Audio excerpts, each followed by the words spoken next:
हाय champs, मैं आपका दोस्त यशवीर आप सबके सामने आ गया हूं अपने इस नेक्स्ट सेशन के साथ। उम्मीद करता हूं दोस्तों अभी तक जो आपको फर्स्ट सेशन में हमने कैपिटल स्ट्रक्चर में डिस्कस करा था वो सारा का सारा आपने पढ़ लिया होगा, सारा का सारा होमवर्क भी कर लिया होगा, तभी आप ये सेशन स्टार्ट कर रहे हैं। बिकॉज बिना होमवर्क के बेटा मजा नहीं आने वाला, उसके बिना कॉन्फिडेंस की दिक्कत हो सकती है। तो भाई इसलिए हमारा रिकमेंडेशन है कि आप होमवर्क को जरूर करें, राइट। चलिए दोस्तों, लास्ट क्लास में मैंने आपके साथ 4 क्वेश्चंस डिस्कस करे थे रिगार्डिंग द कैपिटल स्ट्रक्चर के। उसमें हमने बेटा ये समझा था ईबीआईटी ईपीएस पे हमें एमपीएस को मैक्सिमाइज करना है या ईपीएस को, तो वो कैसे निकालेंगे, किन किन बातों का ध्यान रखना है और किस किस तरीके से एग्जामिनर हमें परेशान कर सकता है। ये सारी की सारी बातें हमने आपके साथ लास्ट सेशन में कवर करी थी। बात तो ठीक है सर, तो अब आगे की कहानी शुरू हो जाए। चलो sir, let's start with the next session. तो दोस्तों अब हम आते हैं आपके क्वेश्चन नंबर 5 पर। अब ये है एक थोड़ा सा बड़ा क्वेश्चन, बट इसके अंदर काफी सारी चीजें मिक्स हो जाती हैं, जैसे कैपिटल स्ट्रक्चर, फिर इसमें लिवरेज का टॉपिक भी मिक्स हो जाएगा, इसमें इससे पहले जो कॉस्ट ऑफ कैपिटल पढ़ा था वो भी मिक्स हो जाएगा। तो ये एक तरह से तीनों टॉपिक्स का सब कुछ मिक्स करके क्वेश्चन है। बहुत ही बढ़िया सा क्वेश्चन, इसलिए लास्ट क्लास में नहीं करवाया था कि पहले बेस क्लियर हो जाए, तब आपको दिक्कत नहीं आएगी। ठीक है, चलिए अब हम इस क्वेश्चन को पहले गो थ्रू करते हैं। Financial advisor of company is confronted with the following 2 alternative financing plans for raising 10 lakh that is needed for plant expansion and modernisation. तो अल्टीमेटली कंपनी को 10 लाख रुपए चाहिए सिंपल भाषा में। अब उसके लिए कंपनी 2 ऑप्शंस के बीच में थोड़ा सा कंफ्यूज में है। ऑल्टरनेटिव 1 की पहले बात कर लेते हैं। Issue 80% of funds with 14% debentures, यानी कि दोस्तों 8 लाख रुपए तो हमारे 14% डिबेंचर से आ जाएंगे, फेस वैल्यू बता दिया और पार पर इशू होंगे। And redeem at a premium of 10% after 10 years और balance by issuing equity share and at 33 1/3% of premium। तो ये आपको अल्टरनेटिव 1 की कहानी बता रहा है कि भाई हमारा डेट और इक्विटी कितना कितना होगा। ठीक है सर। दूसरा केस बताता है alternative 2, 10% of funds bye issuing debentures, face value इतना पार पर and remaining issue equity share at current market price of 125। तो 2 अलग अलग ऑप्शंस आपको बता दिए। साथ साथ ध्यान देने वाली बात है, हमें करंट मार्केट प्राइस भी एग्जामिनर ने बता दिया। Currently firm has an EPS of 21, present EPS भी बता दिया। Modernisation and expansion expected to increase firm's earning before interest and tax by 2 lakh annually. तो बताइए बेटा, ये अब हमारा कल वाले लास्ट क्लास वाले क्वेश्चन की तरह हो गया बेटा, जहां पर एग्जामिनर बता रहा है कि जो नया पैसा होगा दैट इज ये जो 10 लाख रुपए लगाओगे, ये 10 लाख रुपए बेटा 2 लाख रुपए कमाकर दे देंगे। तो जो भी हमारा एग्जिस्टिंग ईबीआईटी है मैं उसमें ये 2 लाख ऐड कर दूंगा, तो मेरे पास नया वाला ईबीआईटी आ जाएगा। As simple as that. आगे बेटा, firm's condensed balance sheet for the current year is as given below. भाई ये हमें क्या दे रखी है, पूरी की पूरी बैलेंस शीट दे रखी है। So we have current liabilities, long term loan, reserve and surplus, equity capital, current assets, plant and equipment. Balance sheet बच्चा मैच हो रही है। हाँ सर, आप ना इसको 15 लाख कर लेना। ये बेटा आपका ना 15 लाख रुपए है, तो existing long term loan is 15 lakh रुपए। ठीक है, ये टाइपो एरर है तो आप इसको करेक्ट कर लेंगे। चलिए आगे। However, finance advisor is concerned about the effect that issuing of debt might have on the firm. Average debt ratio for firms in industry is 35%। भाई जिस इंडस्ट्री में ये कंपनी है उसका एवरेज डेट रेशियो 35% है। He believes if this ratio is exceeded, PE ratio of company will be 7। भाई अगर हमारी कंपनी ने इस रेशियो को एक्सीड करा तो हमारा बच्चा पी रेशो कितना हो जाएगा, 7 पर आ जाएगा। आगे क्या बोलता है, if firm increases it's equity capital by more than 10%। अब दूसरी कंडीशन बता रहा है, अगर तो इक्विटी 10% से ज्यादा बढ़ गया, he expect PE ratio will increase to इतना irrespective of the debt ratio. बड़ा इंपॉर्टेंट पॉइंट है भाई। पहली कंडीशन में आपको डेट से लिंक कर दिया कि अगर आपका डेट एवरेज डेट रेशियो जो है 35% बढ़ गया, भाई आपका कंपनी का टोटल डेट कैपिटल का out of the total capital अगर 35% से ज्यादा है तो पीई रेशियो 7 होगा। बट अगर आपका इक्विटी 10% से ज्यादा बढ़ गया तो पीई 8.5, और यहां पर डेट रेशियो को इग्नोर करना है, irrespective of the debt ratio है। टैक्स रेट आपको बता दिया 25%। Assume target dividend pay out under each alternative to be 60% for the next year. तो अगले साल के लिए 60% है और ग्रोथ रेट बेटा 10% है for the purpose of calculating cost of equity. Suggest with reasons which alternative is better on the basis of the below following criteria. सबसे पहले बोलता है आप ईपीएस और एमपीएस के बेस पर निकालो। मैं अभी इतने पर ही फोकस करता हूं, इसके आगे की कहानी बेटा बाद में देखते हैं। तो दोस्तों मुझे इस क्वेश्चन में सबसे पहले अपना ईपीएस और एमपीएस निकालना है। ऑब्वियसली उसके लिए तो हम अपनी स्टेटमेंट बना देंगे, बट दोस्तों यहां पर अगर मैं ध्यान से देखूं मुझे ईपीएस एमपीएस बनाने के लिए चाहिए क्या होता है, तो सर सबसे पहले तो आपको चाहिए आपका ईबीआईटी स्टेटमेंट को शुरू करने के लिए। अब अगर मैं ईबीआईटी की बात करूं तो मुझे ये तो बता दिया था कि भाई ये जो एक्स्ट्रा वाला 10 लाख है ये आपको 2 लाख कमा के दे रहा है। एक्स्ट्रा वाला 10 लाख 2 लाख कमा के दे रहा है, बट आपको ये तो बताया ही नहीं कि सर अभी कितना कमा रही हैं। तो अब वो हमें कैलकुलेट करना पड़ेगा। ये एक टास्क हमारे सामने आ गया। दूसरा, हमें ऑल्टरनेटिव 1 और 2 में भी कुछ कुछ पॉइंट्स घुमा घुमा के दे रहे हैं। तो हम एक काम करते हैं, पहले हम अपना कैपिटल का स्ट्रक्चर तैयार कर लेते हैं कि भाई हमारा कैपिटल का कॉम्बिनेशन या हमारे कैपिटल का स्ट्रक्चर क्या बन रहा है। ठीक है, तो देखिए जरा, मैं सबसे पहले यहां पर आपसे बात करता हूं ऑल्टरनेटिव 1 की। अगर मैं दोस्तों ऑल्टरनेटिव 1 की बात करूं तो एग्जामिनर ने क्या बोला? एग्जामिनर ने कहा था 80% पैसा 14% डिबेंचर से आएगा। तो यानी कि यहां पर हमें 14% न्यू डिबेंचर्स इशू करने पड़ेंगे। 10 लाख का 80% यहां से रेस करना है। इसका मतलब दोस्तों 8 लाख रुपए तो यहां से आ गए। और क्वेश्चन ने कहा था बैलेंस बाय इक्विटी शेयर्स आएगा। तो यानी कि न्यू इक्विटी आपकी इशू हो जाएगी। न्यू इक्विटी बेटा आपकी कितनी हो जाएगी? 10 लाख चाहिए थे, 8 लाख रेस कर चुके हो, तो बाकी के 2 लाख यहां से आ जाएंगे। हमने कहा ठीक है सर। सिमिलरली मैं अब यहां पर बात करता हूं हमारे ऑल्टरनेटिव नंबर 2 की। अगर मैं ऑल्टरनेटिव 2 की बात करूं तो बताइए इसने क्या बोला? इसने बोला 8% डिबेंचर होंगे जो 10% के बराबर है। तो यानी कि आपके पास न्यू 8% डिबेंचर होंगे जो 10% ऑफ द टोटल फंड्स होंगे। इसका मतलब दोस्तों 1 लाख रुपए के होंगे। And balance remaining by equity, भाई बाकी का पैसा इक्विटी पर आएगा। तो आपको न्यू इक्विटी इस क्वेश्चन में कितनी लानी है? 10 लाख में से 1 लाख मिल चुका है तो बाकी का 9 लाख इक्विटी से लाओगे। तो पहले तो ये 2 सिनेरियो आपको क्लियर होते हैं। अब हम देख लेते हैं हमारा कैपिटल स्ट्रक्चर क्या बनेगा दोनों का। सर कैपिटल स्ट्रक्चर की अगर मैं बात करूं तो हमारे पास 2 चीजें हैं, दोनों को अब हम कैपिटल स्ट्रक्चर की फॉर्म में डालते हैं। तो एक हमारे पास आ जाएगा बेटा हमारा सोर्स, फिर उसके बाद हमारे पास क्या आ जाएगा? इनके अमाउंट। तो यहां पर मैं लिख देता हूं ऑल्टरनेटिव 1 में क्या होगा और ऑल्टरनेटिव 2 का कितना होगा। तो ये हमारे पास अब हमारा पहले तो पूरा capital structure. Capital structure basically हम 2 कारण से बना रहे हैं। पहला तो मुझे अपना न्यू कैपिटल का अमाउंट चाहिए, भाई जो मेरा नया कैपिटल आएगा वो कितना आएगा ये चाहिए। दूसरा मैंने ना क्वेश्चन को देखा था तो मुझसे WACC भी पूछ रहा है, WMCC भी पूछ रहा है, लिवरेज भी पूछ रहा है। तो सिंस वो मुझसे WACC WMCC पूछ रहा है तो मुझे पता होना चाहिए ना भाई कौन से सोर्स का कितना कितना अमाउंट है।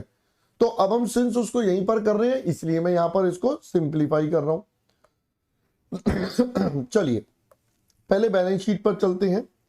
एग्जिस्टिंग इक्विटी शेयर कैपिटल है बच्चों 20 लाख रुपए का। सबसे पहली बात बेटा 20 लाख रुपए का एग्जिस्टिंग है। हमने कहा ठीक है सर। तो अगर मैं आपको बोलूं कि हमारा इक्विटी शेयर कैपिटल कितना, तो कहना इसे ऑल्टरनेटिव वन में 20 लाख अभी है, हमें 2 लाख रुपए चाहिए जो हम 33.33% के प्रीमियम पर ला रहे हैं। अब हमारी फेस वैल्यू 100 है, 33.33% का प्रीमियम, तो बेटा टेक्निकली ये वाला पैसा 133.33 पर इशू होगा। बट मुझे तो यहां पर चाहिए हमारी फेस वैल्यू, तो ये आ गया। जो बाकी का 33.33 वाला शेयर है बेटा वो कहां जाता है, वो हमारे रिजर्व एंड सरप्लस के साथ जुड़ेगा। तो यहां पर आ जाएगा रिजर्व एंड सरप्लस। 10 लाख पहले से है, 2 लाख 133.33333 इंटू 33.33333, तो ये हमारा सबसे पहले ऑल्टरनेटिव वन तैयार होगा। अगर दोस्तों मैं इसको कैलकुलेट करूंगा 2 लाख 133.33333, ठीक है, इंटू 100, तो भाई ये आता है 1,50,000। तो ये तो हो गया 21,50,000 और ये 50,000 जुड़ जाएगा तो ये बन जाएगा 10,50,000। तो पहले ऑल्टरनेटिव वन का ये 2 पॉइंट क्लियर हो गए। फिर ऑल्टरनेटिव वन की अगर बात करें अब कॉमन चीजें पहले लिख लेते हैं। 10% लोन है 15 लाख का बेटा, ये भी आएगा। तो भाई मैं यहां पर लिख देता हूं 10% लॉन्ग टर्म लोन है 15 लाख का, तो ये भी हमारे पास आएगा। ठीक है, तो ये पहले हमने एग्जिस्टिंग वाली चीजें लिख दी। फिर ऑल्टरनेटिव वन में 14% के डिबेंचर्स इशू हो रहे हैं, तो भाई ये भी आएंगे हमारे पास। कितने हैं सर डिबेंचर्स? सर हमने ऊपर देखा था, ये हमारे पास है 8 लाख रुपीस। तो देखिए ये हमारे पास सिनेरियो बेटा रेडी हो गया। तो अगर हम एग्जिस्टिंग की पहले ऑल्टरनेटिव वन की बात करें, so this is the total data we have. अब मैं चलूंगा बेटा ऑल्टरनेटिव टू के पास। हाँ जी टू भाई साहब बताइए आपका क्या सीन है? वो कहता है सर मेरे को क्या बताना है, आपने कैलकुलेट करना है। मैंने कहा चलो मैं कर देता हूं भाई। फिर देखो बेटा ऑल्टरनेटिव टू कहेगा भाई देखो 20 लाख रुपए तो हमारे कैपिटल के एग्जिस्टिंग ही है। अब यहां पर इक्विटी आ रहा है कितने का, 9 लाख का, और आपको बोला गया आप इसको 125 पर इशू करने वाले हो। तो बेटा 125 पर अगर हम इशू करेंगे तो 9 लाख 125 यहां तो फेस वैल्यू आएगी, फिर यहां पर 10 लाख प्लस 9 लाख 125 और 25 रुपए बेटा रिजर्व एंड सरप्लस में जाएंगे। यही आपका सिनेरियो तैयार होगा बेटा। लॉन्ग टर्म लोन आपके पास 15 लाख रहेंगे। ये वाले डिवेंचर्स आपके पास एप्लीकेबल नहीं है। आपके पास अलग से 8% वाले डिवेंचर्स हैं जो यहां नहीं है, बट यहां पर 1 लाख रुपए के होंगे। चलिए ऊपर वाले नंबर्स को बेटा पहले कैलकुलेट कर लेते हैं। तो ये आ जाएगा हमारे पास 27,20,000 रुपीज, और ये बेटा हमारे पास आता है 11,80,000। तो ये आपके पास बेटा कैपिटल बन गई। अब मैं इन दोनों का कर दूंगा टोटल, तो ये मेरे पास टोटल कैपिटल आ जाएगा बेटा, ये कैपिटल एम्प्लॉयड बन जाएगा दोनों सिनेरियो का। तो पहले अगर हम इसका टोटल कर लें तो ये आता है दोस्तों 55 लाख। ये भी बेटा सेम ही आना चाहिए, बट फिर भी हम चेक जरूर करेंगे एक बार इसको। 2150 1050 प्लस 15 प्लस 8 एब्सोल्युटली। तो भाई ये हमारा सबसे पहला पॉइंट आपके साथ बेटा डन हो गया कि हमारे पास दोनों ऑप्शंस का पहले कैपिटल का स्ट्रक्चर क्या होने वाला है, किसमें क्या कॉम्बिनेशन होने वाला है, कितना अमाउंट होने वाला है, ये बात आपको क्लियर, राइट। अब दोस्तों हमारे पास अगला स्टेप है हमें ईबीआईटी निकालना, तभी हम अपनी स्टेटमेंट बना पाएंगे। अब ईबीआईटी बेटा कैसे निकालें, या फिर आप एक और काम कर सकते हो इसके बेस पर, क्योंकि अब आपने डेट इक्विटी ये सब कॉम्बिनेशन बना दिया है, तो अब हम ये कंडीशंस के ऊपर बात कर लेते हैं। एग्जामिनर ने कहा था अगर तो डेट रेशो 35% से क्या हो जाए ज्यादा, तो आपका पीई रेशो 7 आ जाएगा। तो अब हम पहले चेक करेंगे कि हमारा बच्चा डेट रेशो कितना बन रहा है। What is the debt ratio in both the cases. हमारे पास ऑल्टरनेटिव 1 है और ऑल्टरनेटिव 2 है, इन दोनों में हमारे डेट रेशो का क्या सिस्टम चल रहा है। तो मैं यहां पर आपके पास एक लिख देता हूं हमारा पर्टिकुलर्स, फिर आ जाएगा हमारे पास ऑल्टरनेटिव 1 और दूसरा आ जाएगा ऑल्टरनेटिव 2। हमने कहा ठीक है सर। तो एक तो हमें सबसे पहले इसमें क्या चेक करना है, हमें बच्चा सबसे पहले चेक कर रहा है अपना डेट का रेशो। अब डेट का रेशो बेटा कैसे निकलेगा, तो अगर हम डेट रेशो की बात करें तो डेट रेशो क्या हो जाएगा बेटा, तो it is date divided by capital employed, simple और परसेंटेज, यही तो होता है डेट रेशो। अब अगर मैं डेट रेशो की बात करूं तो बताइए पहले ऑल्टरनेटिव 1 में बेटा ये हमारा टोटल लोन है 15 प्लस 8 और out of the total date बेटा 55 लाख। तो अगर मैं यहां पर लिखूंगा तो ये हो जाएगा 15 lakh plus 8 lakh out of total 55 lakh. So we can have this percentage. तो 15 प्लस 8 बेटा ये होता है 23 डिवाइडेड बाय 55 लाख का परसेंटेज, दिस इज 41.82%। जबकि ऑल्टरनेटिव 2 में बात करें तो बेटा डिनोमिनेटर तो सेम है, न्यूमरेटर देख लीजिए 15 प्लस 1 बेटा यहां पर 16 लाख हो जाएगा। तो भाई ये हो जाएगा 15 lakh plus 1 lakh, this become 16 lakh का परसेंटेज। तो अगर हम यहां पर निकालें दिस इज 29.09। चलिए एक कंडीशन पहले पर यहां पर हो गई। अब एक तो डेट रेशो बोला था, दूसरी कंडीशन में हमें बोला था कि भाई आपको इंक्रीज इन इक्विटी कैपिटल निकालना है। इंक्रीज इन इक्विटी कैपिटल कैसे निकालें, तो अब हमारे पास क्या हो जाएगा बेटा चेंज इन इक्विटी। तो अब हम यहां पर निकालते हैं हमारे इक्विटी में कितना बदलाव आया। अब जब हम इक्विटी की बात करते हैं तो सिर्फ इक्विटी के ऊपर फोकस करेंगे, बाकी कुछ भी नहीं। तो बताइए बेटा हमारा इक्विटी कितने से बदला, भाई पहले था 20 लाख अब हो गया 21,50,000। पहले था 20 लाख अब हो गया 21,50,000। तो 1.5 लाख से चेंज हुआ on a base of 20 lakh. तो भाई हम तो यहां पर क्या लिख देंगे बेटा, ओह हाँ यहां पर हो जाएगा 21,50,000 हो गया, पहले 20 लाख था, इतना बदलाव हो गया और बेस हमारा 20 लाख का है। तो भाई अगर हम इसको करेंगे तो आपके पास आता है बेटा 7.5%। लीजिए दूसरे केस में क्या हुआ ऑल्टरनेटिव 2 में, पहले था 20 लाख अब हो गया 27,20,000। पहले था 20 लाख अब हो गया 27,20,000। तो बेटा ये बदलाव आ गया। तो अगर हम यहां पर बात करेंगे 27,20,000 माइनस 20 लाख, इतने से चेंज हुआ, बेस हमारा 20 लाख है।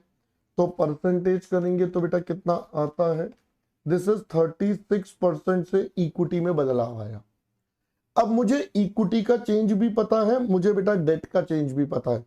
तो अब मैं यहां पर क्या बोल सकता हूं, मैं अब यहां पर अपना एप्लीकेबल पीई रेशियो निकाल सकता हूं। अब मेरा पीई रेशियो बेटा कितना हो जाएगा, अब क्वेश्चन पढ़ लेते हैं वापस। तो एग्जामिनर ने कहा था भाई अगर तो आपका एवरेज डेट रेशियो एक्सीड हो जाए 35%, अगर 35% से ज्यादा तो पीई क्या हो जाएगा 7। तो बेटा देखिए अगर मैं यहां पर देखूं, मैं अगर यहां देखूं तो यहां 35 से एक्सीड है यहां नहीं है, तो इसकी बात अभी नहीं करते हैं, हमें इसकी बात तो बता दी। तो भाई इस केस में तो एप्लीकेबल पीई अभी तो मुझे 7 दिख रहा है। ये हमने बेटा किसके बेस पर निकाला, डेट के रेशो के बेस पर निकाला। यहां पर एक्सीड नहीं कर रहा तो क्या होगा पता नहीं, तो एग्जिस्टिंग वाला रखेंगे और क्या भी देखते हैं। चलो ये कंडीशन पूरी हो गई। अगली कंडीशन कहता है अगर तो इंक्रीज इन इक्विटी 10% से ज्यादा है तो भाई पीई रेशियो 8.5 होगा, irrespective of the debt ratio, जो मर्जी डेट रेशियो आपका बेटा 8.5 होगा। तो भाई देखो यहां तो 7.5 है तो 10 से कम है, यहां 10 से ज्यादा हो गया, यहां 10 से ज्यादा हो गया। तो अब आपको बोला था irrespective of the debt ratio, जो मर्जी डेट रेशियो चल रहा हो हमें कोई मतलब नहीं है, हमारे पास बेटा 8.5 आ जाएगा। पहले इतनी बात अब आपको पूरी क्लियर होनी चाहिए। तो अब हमने एप्लीकेबल बेटा पीई रेशियो भी निकाल दिया। अब मुद्दा रह गया सिर्फ एक ईबीआईटी निकालना कि भाई हमारा ईबीआईटी कितना होगा। एग्जिस्टिंग वाला, नया वाला तो पता है 2 लाख होगा, एग्जिस्टिंग वाला कैसे? सर अब हमें ना इस क्वेश्चन में ईपीएस बता दिया है, तो याद करिए बेटा आपका ईपीएस कैसे इवैल्यूएट होता था। तो अगर मैं आपको बोलूं कि हमें बता दिया गिवन करंट ईपीएस, आपको बता दिया करंट ईपीएस, बेटा कैसे निकलेगा बताइए जरा। तो ईपीएस निकालने का तरीका सिंपल था, आपको मैंने बताया था पूरी इनकम स्टेटमेंट को एक इक्वेशन में बना लो। तो हम क्या बोलेंगे बेटा, कमाया ईबीआईटी माइनस होता है इसमें से इंटरेस्ट। इंटरेस्ट कितना? तो एग्जिस्टिंग कैपिटल में 15 लाख का लोन है 10% वाला, हमें तो एग्जिस्टिंग वाला निकालना है, करंट वाला। तो करंट में 15 लाख का 10% का लोन है, तो बेटा 15 लाख का 10% का इंटरेस्ट चला गया, तो ये इसका माइनस करके बच गया ईबीटी। फिर आपके पास एप्लीकेबल हो जाएगा 1 माइनस टैक्स। टैक्स का रेट बेटा कितना है? तो टैक्स का रेट है 25%, लीजिए ये हो गया 25%। प्रेफरेंस शेयर्स है नहीं, वो हमने देख लिए, तो प्रेफरेंस डिविडेंड 0 हो गया। ये बेटा क्या बन गया, ईएई डिवाइडेड बाय हो जाएंगे नंबर ऑफ इक्विटी शेयर्स। तो number of equity shares balance sheet से आ जाएंगे 20 लाख डिवाइडेड बाय 100, ये आपके पास बेटा वैल्यू आ गई। तो ये हो जाएगा 20 लाख डिवाइडेड बाय 100। तो अब हम इसको बेटा सिंप्लीफाई कर लेते हैं। So this would give us a value of EBIT minus 1,50,000 into 0.75 is equal to 21 into बेटा ये आपके पास कितना बचेगा 20,000, ये बचेगा 20,000। तो यहां से बचेगा आपके पास कितना, ये हो जाएगा EBIT minus 1,50,000 is equal to ये 21 इंटू 20,000, ये हो गया 4,20,000 डिवाइडेड बाय 0.75। तो दोस्तों ईबीआईटी कितना हो जाएगा, ये आता है बेटा 5,60,000 प्लस 1,50,000। तो आपका ईबीआईटी आ गया 7,10,000। तो ये आपका अभी कौन सा आ गया, करंट या एग्जिस्टिंग वाला ईबीआईटी आ गया। दिस इज आवर करंट या एग्जिस्टिंग ईबीआईटी। तो अब आप बता दीजिए बेटा न्यू ईबीआईटी कितना हो जाएगा। तो दिस वुड बी आपका करंट ईबीआईटी ले लीजिए, साथ में जो इंक्रीमेंट है, जो एक्स्ट्रा आया उसको जोड़ दीजिए।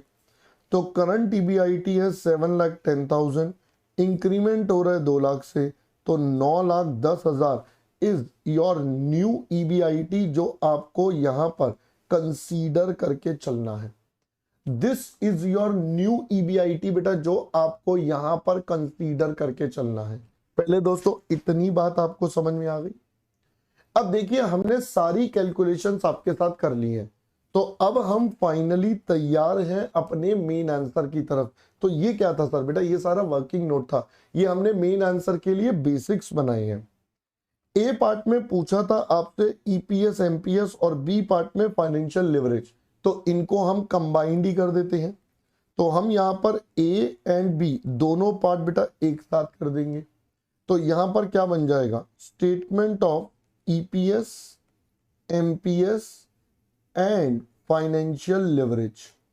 तो भाई ये तीनों की तीनों चीजें हम यहां पर एक ही स्टेटमेंट में कंप्यूट कर देंगे। तो एक कॉलम हमारे पास बन जाएगा हमारा पर्टिकुलर्स, दूसरा कॉलम एक बनेगा बेटा ऑल्टरनेटिव 1 के लिए, और एक बन जाएगा हमारे पास ऑल्टरनेटिव 2 के लिए। हमें इन दोनों के लिए ही कैलकुलेशन आपकी करनी है। चलिए एक एक करके अब स्टार्ट करते हैं। सबसे पहले ईबीआईटी की बात करें तो अब दोनों में हमें पता है ये होने वाला है 9,10,000। भाई ये वाला नंबर तो अब हमें क्लियर है, 9,10,000 रुपए का ईबीआईटी बनेगा। फिर इसमें से बच्चा माइनस होगा हमारा इंटरेस्ट। अब इंटरेस्ट बेटा अलग अलग प्रकार का है, तो वो थोड़ा फोकस करिएगा। अब मेरे को अपने कैपिटल स्ट्रक्चर पर चलना पड़ेगा जो हमने यहां बनाया था। देखिए ऑल्टरनेटिव 1 में, अरे रुको कहां गया, ये रहा। ऑल्टरनेटिव 1 में अगर मैं बात करूं एक 15 लाख का लोन है, एक 8 लाख का लोन है, 10% और 14% वाला। तो भाई ये लीजिए, पहले तो हम यहां पर कहते हैं 15% वाला लॉन्ग टर्म लोन, फिर एक है बेटा 14% वाले डिबेंचर्स, ठीक है, और एक है बेटा 8% वाले डिबेंचर, वो इसमें नहीं है। तो पहले 15 लाख वाले की बात करेंगे तो 15 लाख पर कितना बनेगा बेटा, 15% है, कितने क्वेश्चन में से ही देख लेते हैं। 10% वाला है, मैंने उसको 15 कर दिया जबरदस्ती, हाँ 15 लाख का अमाउंट है, ठीक है। तो बेटा ये कैलकुलेशन कितनी हो जाएगी सर, 15 लाख का 10% आ गया, ये यहां पर भी है तो यहां भी आ गया। फिर 14% डिबेंचर्स की बात करें तो भाई ये आपका था 8 लाख और उसका 14%, यहां पर नहीं है, ये यहां पर नहीं है, यहां पर लोन लिया था बेटा 1 लाख का, शायद एक बार चेक कर लेते हैं। हाँ जी 1 लाख का था 8% वाला, तो 1 लाख का बेटा 8% वाला। अब ये कैलकुलेट कर लेते हैं, 1,50,000, 1,50,000। तो पहले तो बेटा ये इंटरेस्ट आपके सेट हो गए। फिर यहां पर अगर बात करें तो आपके पास आता है बेटा 1,12,000 और ये आ जाएगा 8,000। चलिए ये हमारे पास बेटा इंटरेस्ट तक की सारी वर्किंग हो गई। जहां पर जो जो इंटरेस्ट एप्लीकेबल है बेटा वहां पर हमने वो अप्लाई कर दिया। अब क्या बच गया, अब बच गया हमारे पास अर्निंग बिफोर टैक्स। तो भाई अगर मैं यहां पर बात करूं 9, 10, 150, 1,12,000, तो ये आता है दोस्तों 6,48,000 रुपीज। जबकि अगर मैं दूसरी साइड चलूंगा तो हमारे पास बेटा आता है 7,52,000 रुपीज। लीजिए ये दोनों साइड्स कैलकुलेट। अब इसके बाद इसमें से माइनस कर देंगे हम हमारा टैक्स, जो कि है एट द रेट ऑफ 25%। तो दोस्तों यहां से निकल कर आ जाएगा EAT। सिंस प्रेफरेंस शेयर नहीं है तो बेटा EAE, फिर नंबर ऑफ इक्विटी शेयर्स, और अपने पास निकल जाएगा EPS, PE रेशो, और हमारे पास आ जाएगा बेटा MPS। तो मैंने पहले परफॉर्मा अपनी लाइंस ड्रॉ कर ली हैं। तो यहां से आ जाएगा EAT, प्रेफरेंस शेयर नहीं है तो EAE, फिर आएंगे बच्चा नंबर ऑफ इक्विटी शेयर्स, और उसके बाद यहां पर EPS, ये हो जाएगा बेटा PE रेशो, और फाइनली MPS। तो पहले इतना कर लेते हैं। तो 25% अगर मैं कैलकुलेट करूं, यहां पर आता है 1,88,000 माइनस करके बेटा बचेगा 5,64,000। अगर मैं इधर चलूंगा तो बेटा इसका 25% इज 1,62,000, और इसको भी माइनस कर देंगे तो अपने पास बचेगा 4,86,000। तो पहले तो ये हमारे पास बेटा नंबर्स कैलकुलेट हो गए EAT और EAE के, ठीक है जी। अब इसके बाद की कहानी क्या होगी सर, इसके बाद आएंगे नंबर ऑफ इक्विटी शेयर्स। कितने हैं बेटा इक्विटी शेयर्स, अब हमें एग्जिस्टिंग और न्यू दोनों लेने हैं। तो उसका सबसे आसान तरीका बेटा यहां से ले लो भाई 21,50,000। अब यहां पर हमने ऑटोमेटिकली सारी फेस वैल्यू ही ले ली थी। ये बेटा हमने इसका ब्रेकअप कर दिया था ना between the face value and reserve and surplus. तो ये तो हमारी फेस वैल्यू है, और फेस वैल्यू 100 रुपए की है, तो सीधा सीधा बेटा इससे डिवाइड कर दो। या आप ऐसे भी कर सकते हो 20 lakh divided by 100, 2 lakh divided by 133, और यहाँ पर 9 लाख बाय 125। एक ही बात है बेटा, जैसे मर्जी कर लो, क्योंकि हम बाइफरकेशन पहले ही यहाँ पर 100 का कर चुके हैं, तो 100 से ले लो। अब ये 2150 है, 2720 है, तो भाई ये आपके पास क्या बन जाएगा सर, ये बन गया 2150 डिवाइडेड बाय 100 और 2720 डिवाइडेड बाय 100। तो ये आपके पास बेटा नंबर्स आ जाएंगे। तो अगर हम यहां पर करेंगे तो दिस इज 21,500, 27,200। तो भाई मैं अगर इसको डिवाइड करूंगा तो 21,500 से करेंगे, दिस इज 22.604। ये आपके पास बेटा नंबर आता है। अब यहां पर जो PE रेशो एप्लीकेबल है ऑल्टरनेटिव 1 में 7 है और यहां पर 8.5 है, तो भाई ये मेरा ऑल्टरनेटिव 7 आ जाएगा, ये 8.5। तो अगर हम करेंगे ये आता है 158.23। ये आपके पास आंसर आ गया बच्चा। अगर मैं इधर चलूंगा तो बेटा कितना आता है 22.6 into 7। हाँ जी ठीक है बेटा ये। और अगर मैं इधर चलूंगा तो 564 डिवाइडेड बाई 27,200, ये आता है बच्चा 20.735। 735, हाँ जी, तो 20.735 इंटू 8.5 ये बन जाता है बेटा 176.25 कर लो। ये आपके पहले तो एमपीएस और ईपीएस के आंसर्स बेटा रेडी हो गए। साथ साथ हमसे बोला था भाई फाइनेंशियल लिवरेज भी निकाल दो, तो फाइनेंशियल लिवरेज कैसे निकलेगा? प्रेफरेंस डिविडेंड है नहीं, तो अपना कॉन्सेप्ट क्लियर है बेटा, बिफोर वर्सेस आफ्टर। तो भाई यहां तो सिर्फ ईबीआईटी और ईबीटी है, तो अगर मैं यहां पर करूं पहले वाले केस में, it would become 9,10,000 divided by 6,48,000। यहां पर हो जाएगा 9,10,000 डिवाइडेड बाय 7,52,000। तो भाई आपके पास ये नंबर आता है 1.404 और ये वाला आता है दोस्तों 1.21। आई होप पहले यहां तक की बात और मैटर आपको बेटा पूरा का पूरा अब क्लियर हो गया होगा, यहां तक का सारा। अब दोस्तों हमें इसके बेस पर यह भी कमेंट करना था कि भाई कौन सा सिलेक्ट करें। तो अगर मैं ईपीएस के बेस पर देखूं तो आई वुड रिकमेंड ऑल्टरनेटिव 1, एमपीएस के बेस पर ऑल्टरनेटिव 2, और लिवरेज तो लिवरेज तो बेटा कम होना अच्छा है, तो हम तो यही मान लेंगे बेटा 1.21। तो ये आपके पास आ गया, ये 1 सिलेक्ट करोगे, यहां से 2 आएगा, यहां से भी 2 आएगा। तो ये तीनों का पहले सिलेक्शन क्राइटेरिया आपके पास आ गया कि भाई तीनों में से हमें कैसे कैसे कौन सा अपने लिए सिलेक्ट करके रखना है। हमने कहा ठीक है सर। चलिए, ए पार्ट और B part of the question तो बेटा हमारा खत्म हो गया। अब हम चलेंगे हमारे क्वेश्चन के बेटा सी पार्ट पर। Now what is C part?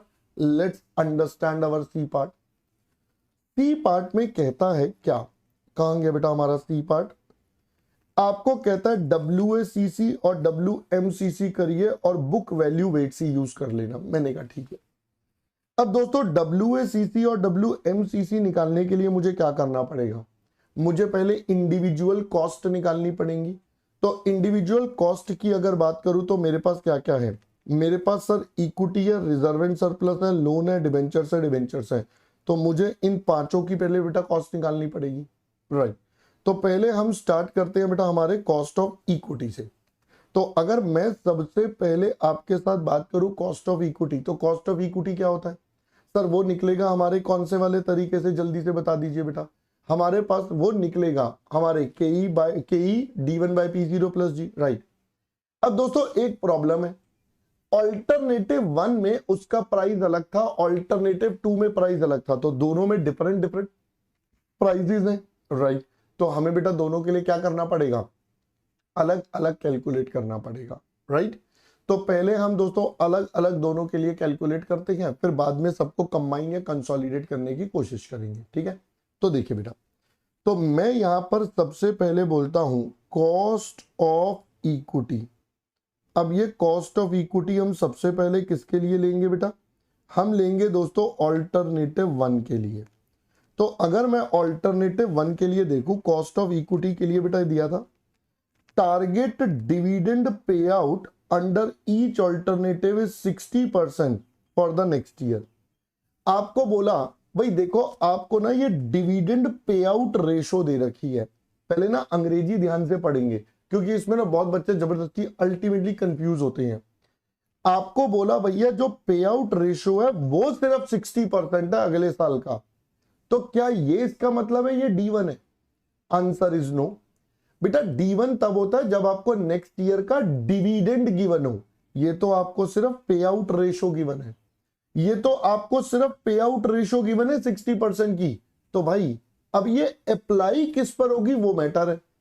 अब हमें तो एग्जामिनर ने बताया था भाई अभी वाला EPS 21 है, तो अभी वाला EPS है, तो यानी कि बेटा पहले इसे नेक्स्ट ईयर के EPS में कन्वर्ट करना पड़ेगा, फिर मैं उसका 60% करूंगा तब D1 आएगा। क्योंकि EPS करंट वाला है, ये परसेंटेज तो नेक्स्ट ईयर की है बट इसका बेस भी तो इंपॉर्टेंट है ना, किस पर लग रहा है। और ग्रोथ आपको बता दिया था 10% है। तो बेटा अगर मैं यहां पर बात करूं तो ये कैसे निकल जाएगा बताइए कि E क्या हो जाएगा? It's a D1 P0 plus G, right. अब D1 कितना? पहले 21 रुपए था, वो बेटा ग्रो हो जाएगा अगले साल और उसका 60% कर देंगे ये आपका D1 बन गया।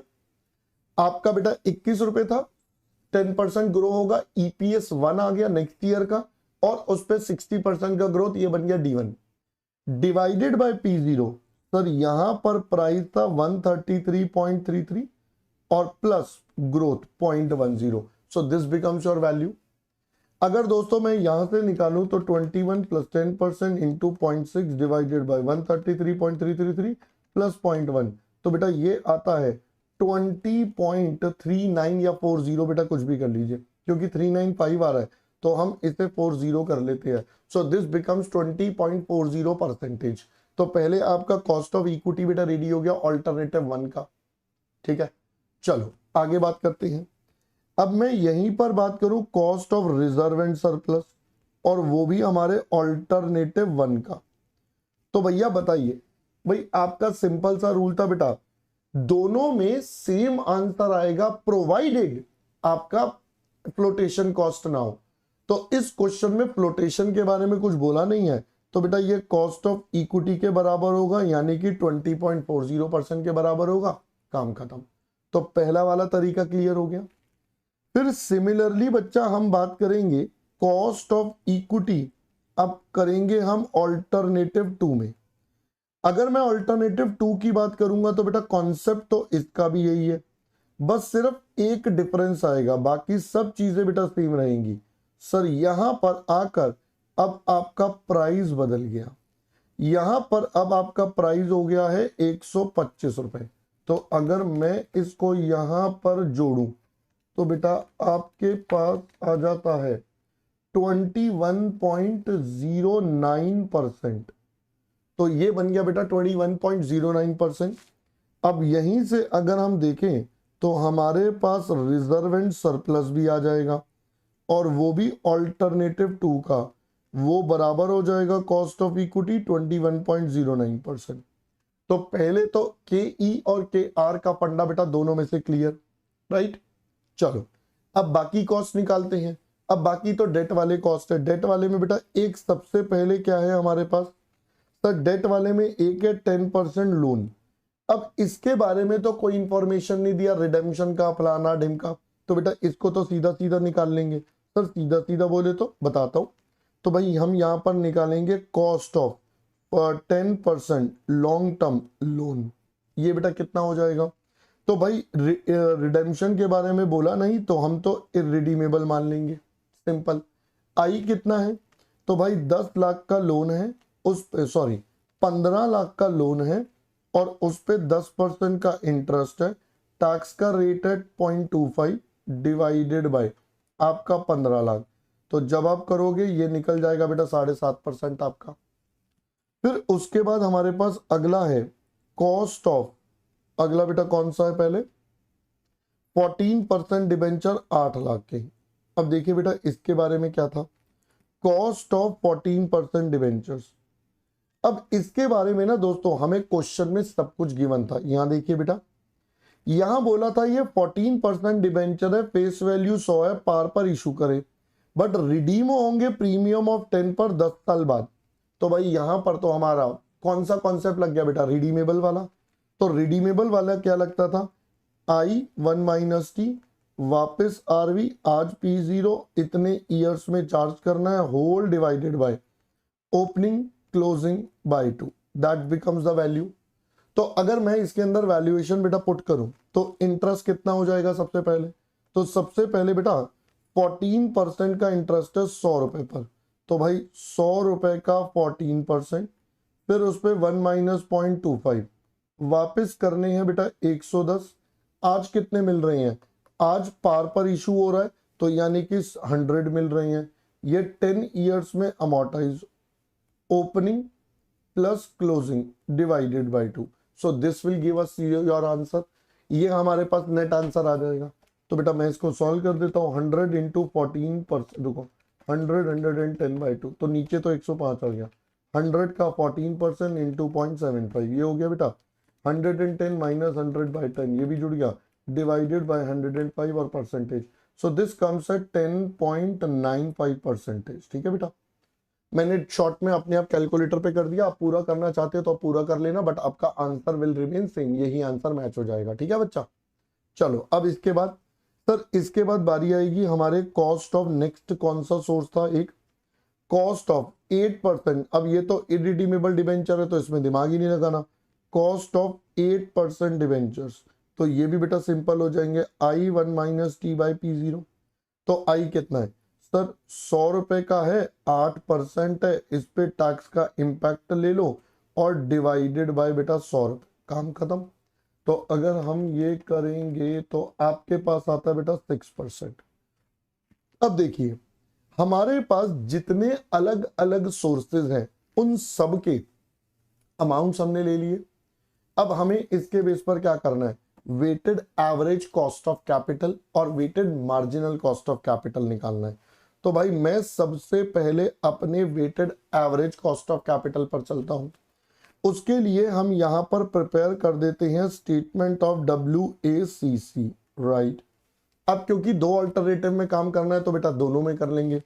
तो एक कॉमन बना देते हैं, सबसे पहले पैसा कहां से आया, फिर उसके बाद कितना पैसा आया, रुको ओहो, यहां पर पहले हम लिख देंगे बेटा कितना पैसा आया, ऑलराइट, उसकी कॉस्ट का परसेंटेज कितना है और फिर उसकी टोटल कॉस्ट कितनी है।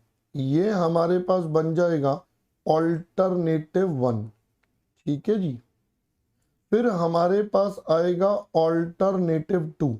सेकंड ऑल्टरनेटिव बेटा क्या हो जाएगा, यहां पर कितना पैसा आया, अमाउंट, उसकी कॉस्ट कितने परसेंट है, और फिर हमारे पास आ जाएगी दोस्तों टोटल कॉस्ट। हमने कहा डन सर, बिल्कुल ठीक है, ये बात समझ में आती है। तो अगर मैं यहां से आपके साथ स्टार्ट करूं तो सबसे पहले एक सोर्स है इक्विटी, एक है रिजर्व एंड सरप्लस, ये दो कॉमन है। तीसरा कॉमन था बेटा 10% लोन आपका। फिर एक में 14% डिबेंचर्स हैं और एक में बेटा 8% डिबेंचर्स हैं।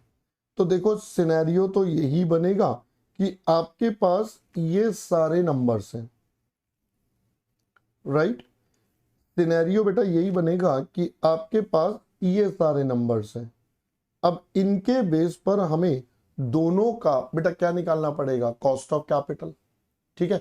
तो चलिए अब हम इसके बेस पर इसके आगे निकालेंगे दोनों का KO। ये मैंने प्रेजेंटेशन तो रेडी कर ली। अब एक एक करके बेटा वैल्यूज डाल लेते हैं।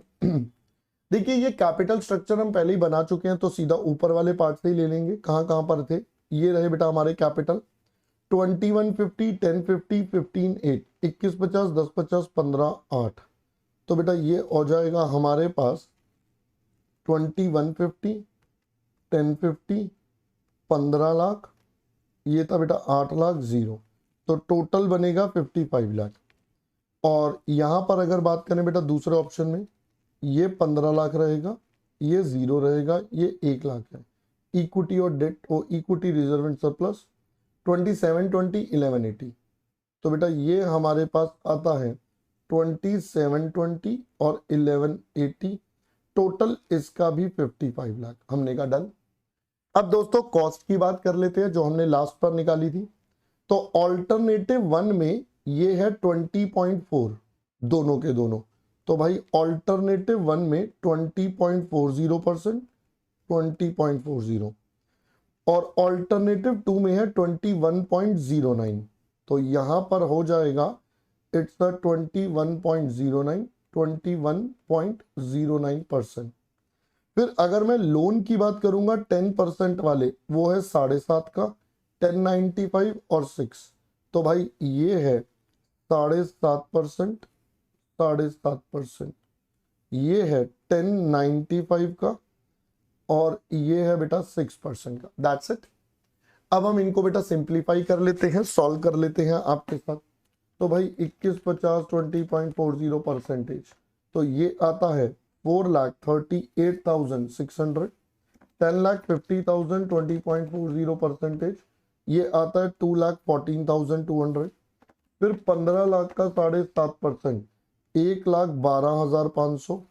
फिर 8 लाख का 10.95%, ये हो गया 87,600। तो कुल मिलाकर बेटा वैल्यू आ गई 8,52,900। अब यहां से अगर मैं आपके साथ कहूं कि मेरा WACC बेटा कितना, तो ये हो जाएगा 8,52,900 डिवाइडेड बाय 55 लाख और परसेंटेज। तो भाई अगर हम निकालें दिस कम्स एट 15.51%। तो बेटा ये पहला वाला नंबर आपका क्लियर हो गया। अब दूसरी साइड चलते हैं, 27,21,000 21.09%। This is 5,73,648। फिर 11,80,000 इंटू 21.09%, ये आ जाएगा बेटा 248862। फिर आ गया 15 लाख का 7.5%, ये आता है बेटा 1,12,500। और फिर 1 लाख का 6%, ये हो गया बेटा 6,000। तो मैं इसका टोटल कर लूं, दिस कम्स एट 9,41,010, ये बन गया। तो यहां से अगर मैं निकालूंगा तो बेटा 9,41,010 डिवाइडेड बाय 55 लाख और परसेंटेज। तो अगर हम करेंगे दिस कम्स एट 17.11%। 109 है तो बेटा 17.11% अप्रोक्सीमेटली आपके पास आ गया, राइट। तो दोस्तों पहले इतना काम समझ में आया। अब ये हमारा WACC है। अगर WACC पर बात करेंगे तो ऑल्टरनेटिव 1 इज बेस्ट, क्योंकि यहां पर हमारी कॉस्ट कम हो रही है। ठीक है, चलिए अब लास्ट स्टेप करते हैं WMCC। तो मैं यहीं पर बना देता हूं स्टेटमेंट ऑफ WMCC। अब यहां पर फर्क क्या था, यहां पर डिफरेंस सिर्फ ये था कि हमें एडिशनल वाला लेना है, हमें टोटल वाला ना लेकर अब सिर्फ एडिशनल वाले पे फोकस करना है कि एडिशनल पैसा जो आया आप उसको देखिए। हमने कहा ठीक है, तो एक कॉलम अमाउंट, कॉस्ट का परसेंटेज और टोटल कॉस्ट, यहां भी बच्चा सेम ही चलेगा। सो दिस इज ऑल्टरनेटिव नंबर 2। तो पहले हमारे पास आ गया अमाउंट, फिर हमारे पास कॉस्ट का परसेंटेज और टोटल कॉस्ट। मैंने कहा डन सर। चलिए अब जरा मैं इसकी भी बात आपके साथ पूरी की पूरी कर लेता हूं कि हमें इसे कैसे बेटा सिंप्लीफाई करना है।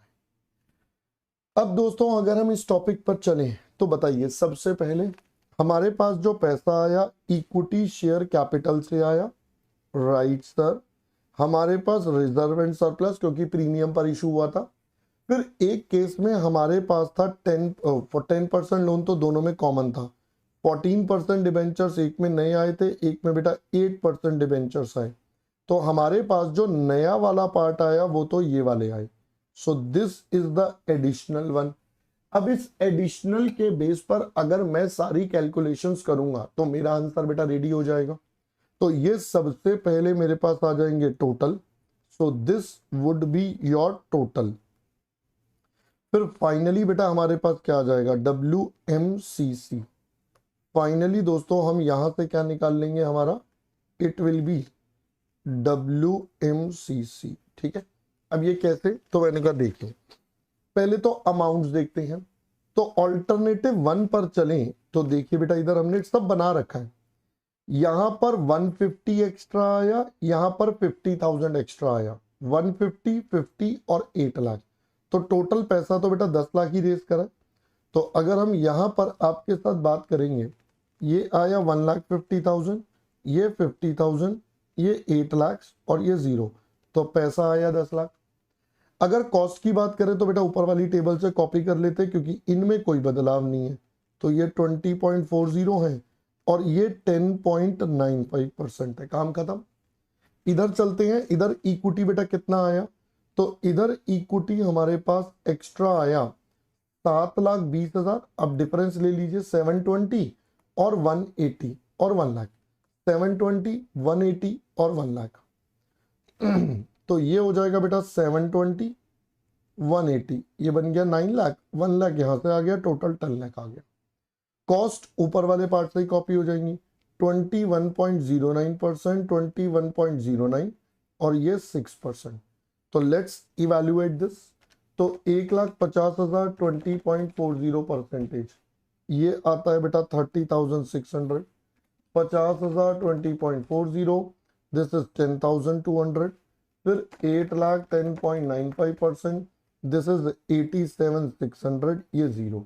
तो टोटल आता है बेटा 1,28,400। अब मैं यहीं पर अगर WMCC निकालूंगा तो भाई 10 लाख रुपए आए थे, तो इसका मतलब दिस इज 12.84%। ये आपका एक्सेस वाला आ गया। इधर देखेंगे तो बेटा 7-20 21.09%, 151,848, फिर 1,80,000 21.09%, this is 37,962 and this is 6,000। तो आपके पास आता है बेटा 1,95,810। तो 1,95,810 डिवाइडेड बाय 10 लाख, तो यहां पर आपकी additional cost is 19.58%। Again WMCC के बेस पर ऑल्टरनेटिव 1 इज सजेस्टेड। WMCC के बेस पर अगेन बेटा आपका कौन सा सजेस्टेड है? ऑल्टरनेटिव 1 आपका सजेस्टेड है, क्योंकि बेटा यहां पर आपके पास क्या हो रहा है, सबसे बेस्ट या सबसे लोएस्ट कॉस्ट निकल कर आ रही है। तो जहां पर हमारी सबसे लोएस्ट कॉस्ट आ रही है वो हमारे लिए बेटा क्या बन जाएगा, हमारे लिए बेस्ट या ऑप्टिमम लेवल का काम करेगा। तो पहले दोस्तों इतनी बात आप सबको समझ में आनी चाहिए, how we have done this entire task. बोलो जी, यहां तक पहले क्लियर हो गया?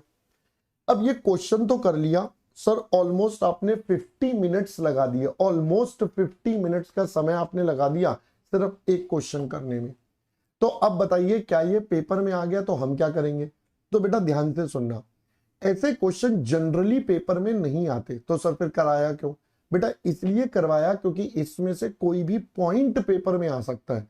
मैं नहीं कह रहा पूरा का पूरा क्वेश्चन आएगा, बट इसमें से कोई भी पॉइंट निकल कर पेपर में आ सकता है। तो भाई एग्जाम के लिए इसमें से कोई भी पॉइंट उठ के आ सकता है जो काफी ज्यादा रेलिवेंट और इंपॉर्टेंट है। तो इसलिए हमें करना जरूरी है, समझना जरूरी है, स्टडी मॉड्यूल का क्वेश्चन है। ठीक है, समझ में आ गई बात? बिल्कुल सर, यहां तक की बात अब हमें समझ में आ गई है। तो चलिए दोस्तों, अब हम स्टार्ट करते हैं हमारा अगला कॉन्सेप्ट इसके अंदर। अभी हम बेटा EBIT EPS एनालिसिस ही आपके साथ कर रहे हैं। हमने अभी तक एक पार्ट पढ़ा है जिसमें हमने नॉर्मल MPS निकालना सीखा था। अब आता है बेटा second part of the topic, जिसमें हम पढ़ेंगे दोस्तों आपके साथ इनडिफरेंस लेवल। अब ये सर इनडिफरेंस लेवल क्या होता है? तो देखो भाई, इनडिफरेंस लेवल हम कई जगहों पर अलग अलग नाम से पढ़ते हैं, अलग अलग तरीके। बेसिकली यहां पर क्या होता है, दो नंबर्स आपस में बराबर हो जाए, that is the simple objective.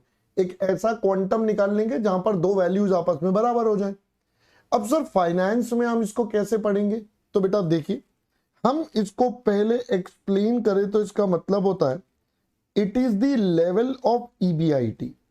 ये EBIT का लेवल है सबसे पहले, एट विच, जहां पर क्या होगा, eight which EPS of the two options, हमारे दो ऑप्शंस के EPS आपस में हो जाएंगे इक्वल, विल बी इक्वल। तो ये एक ऐसा लेवल है जहां पर बेटा हमारे दो ऑप्शंस के EPS आपस में क्या हो जाएंगे, बिल्कुल एकदम मैच हो जाएंगे। सर कैसे हो जाएंगे? मैंने कहा चलिए समझाते हैं। मान लेते हैं बेटा हमारे पास है ऑप्शन नंबर 1, लीजिए। अगर मैं ऑप्शन नंबर 1 की आपसे बात करूं तो लेट से हमारे पास बेटा आता है इक्विटी है प्लस प्रेफरेंस शेयर कैपिटल है प्लस डेट।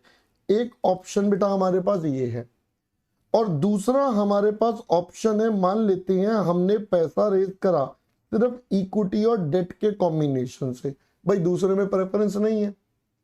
अब अगर हम अपने कॉन्सेप्ट की एप्लीकेबिलिटी की बात करें तो हमें क्या करना होगा? तो बेटा हमारे को ये करना होगा, हम कहेंगे EPS ऑफ ऑप्शन 1 को इक्वेट कर दो EPS ऑफ ऑप्शन 2 के साथ, दोनों को बेटा बराबर कर दो। अब दोनों को बराबर कैसे करें? तो अब अपना EPS का बेसिक पॉइंट समझेंगे। जो हम EPS, जैसे मैंने बार बार बोल रहा हूं बेटा, आपको कैसे पढ़ाई थी, आपको स्टेटमेंट में पढ़ाई थी, अब हम उसे एक इक्वेशन में बना देंगे। कैसे? सर सबसे पहले कमाया EBIT, फिर उसमें से पे हो गया इंटरेस्ट, ये बन गया बेटा EBT, फिर टैक्स को एडजस्ट करा तो EAT, फिर इसमें से आपको माइनस करना है प्रेफरेंस डिविडेंड, ये क्या बन गया बेटा? ये बन गया अर्निंग अवेलेबल फॉर इक्विटी।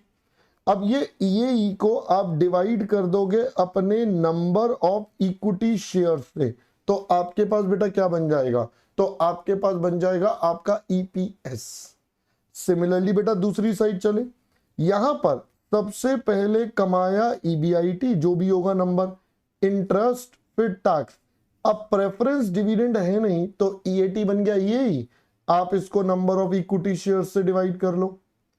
अब हमारे पास इन दोनों से हम क्या करेंगे, हम इन दोनों को सिंप्लीफाई करेंगे, सॉल्व टू कैलकुलेट ईबीआईटी, और अल्टीमेटली दोस्तों हम इससे क्या निकाल लेंगे, अपना ईबीआईटी।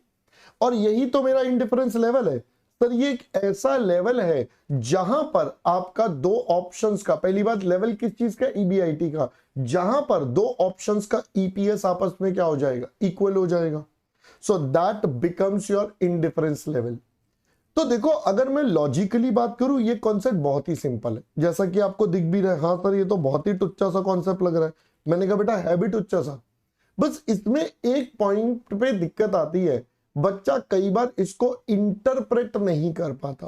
तो इसको इंटरप्रेट कैसे करना है वो मेन गेम है, हाउ टू इंटरप्रेट दिस। इसका इंटरप्रिटेशन क्या बनेगा, कैलकुलेशन तो आसान है, मेन इंटरप्रिटेशन पे पार्ट आता है, ठीक है।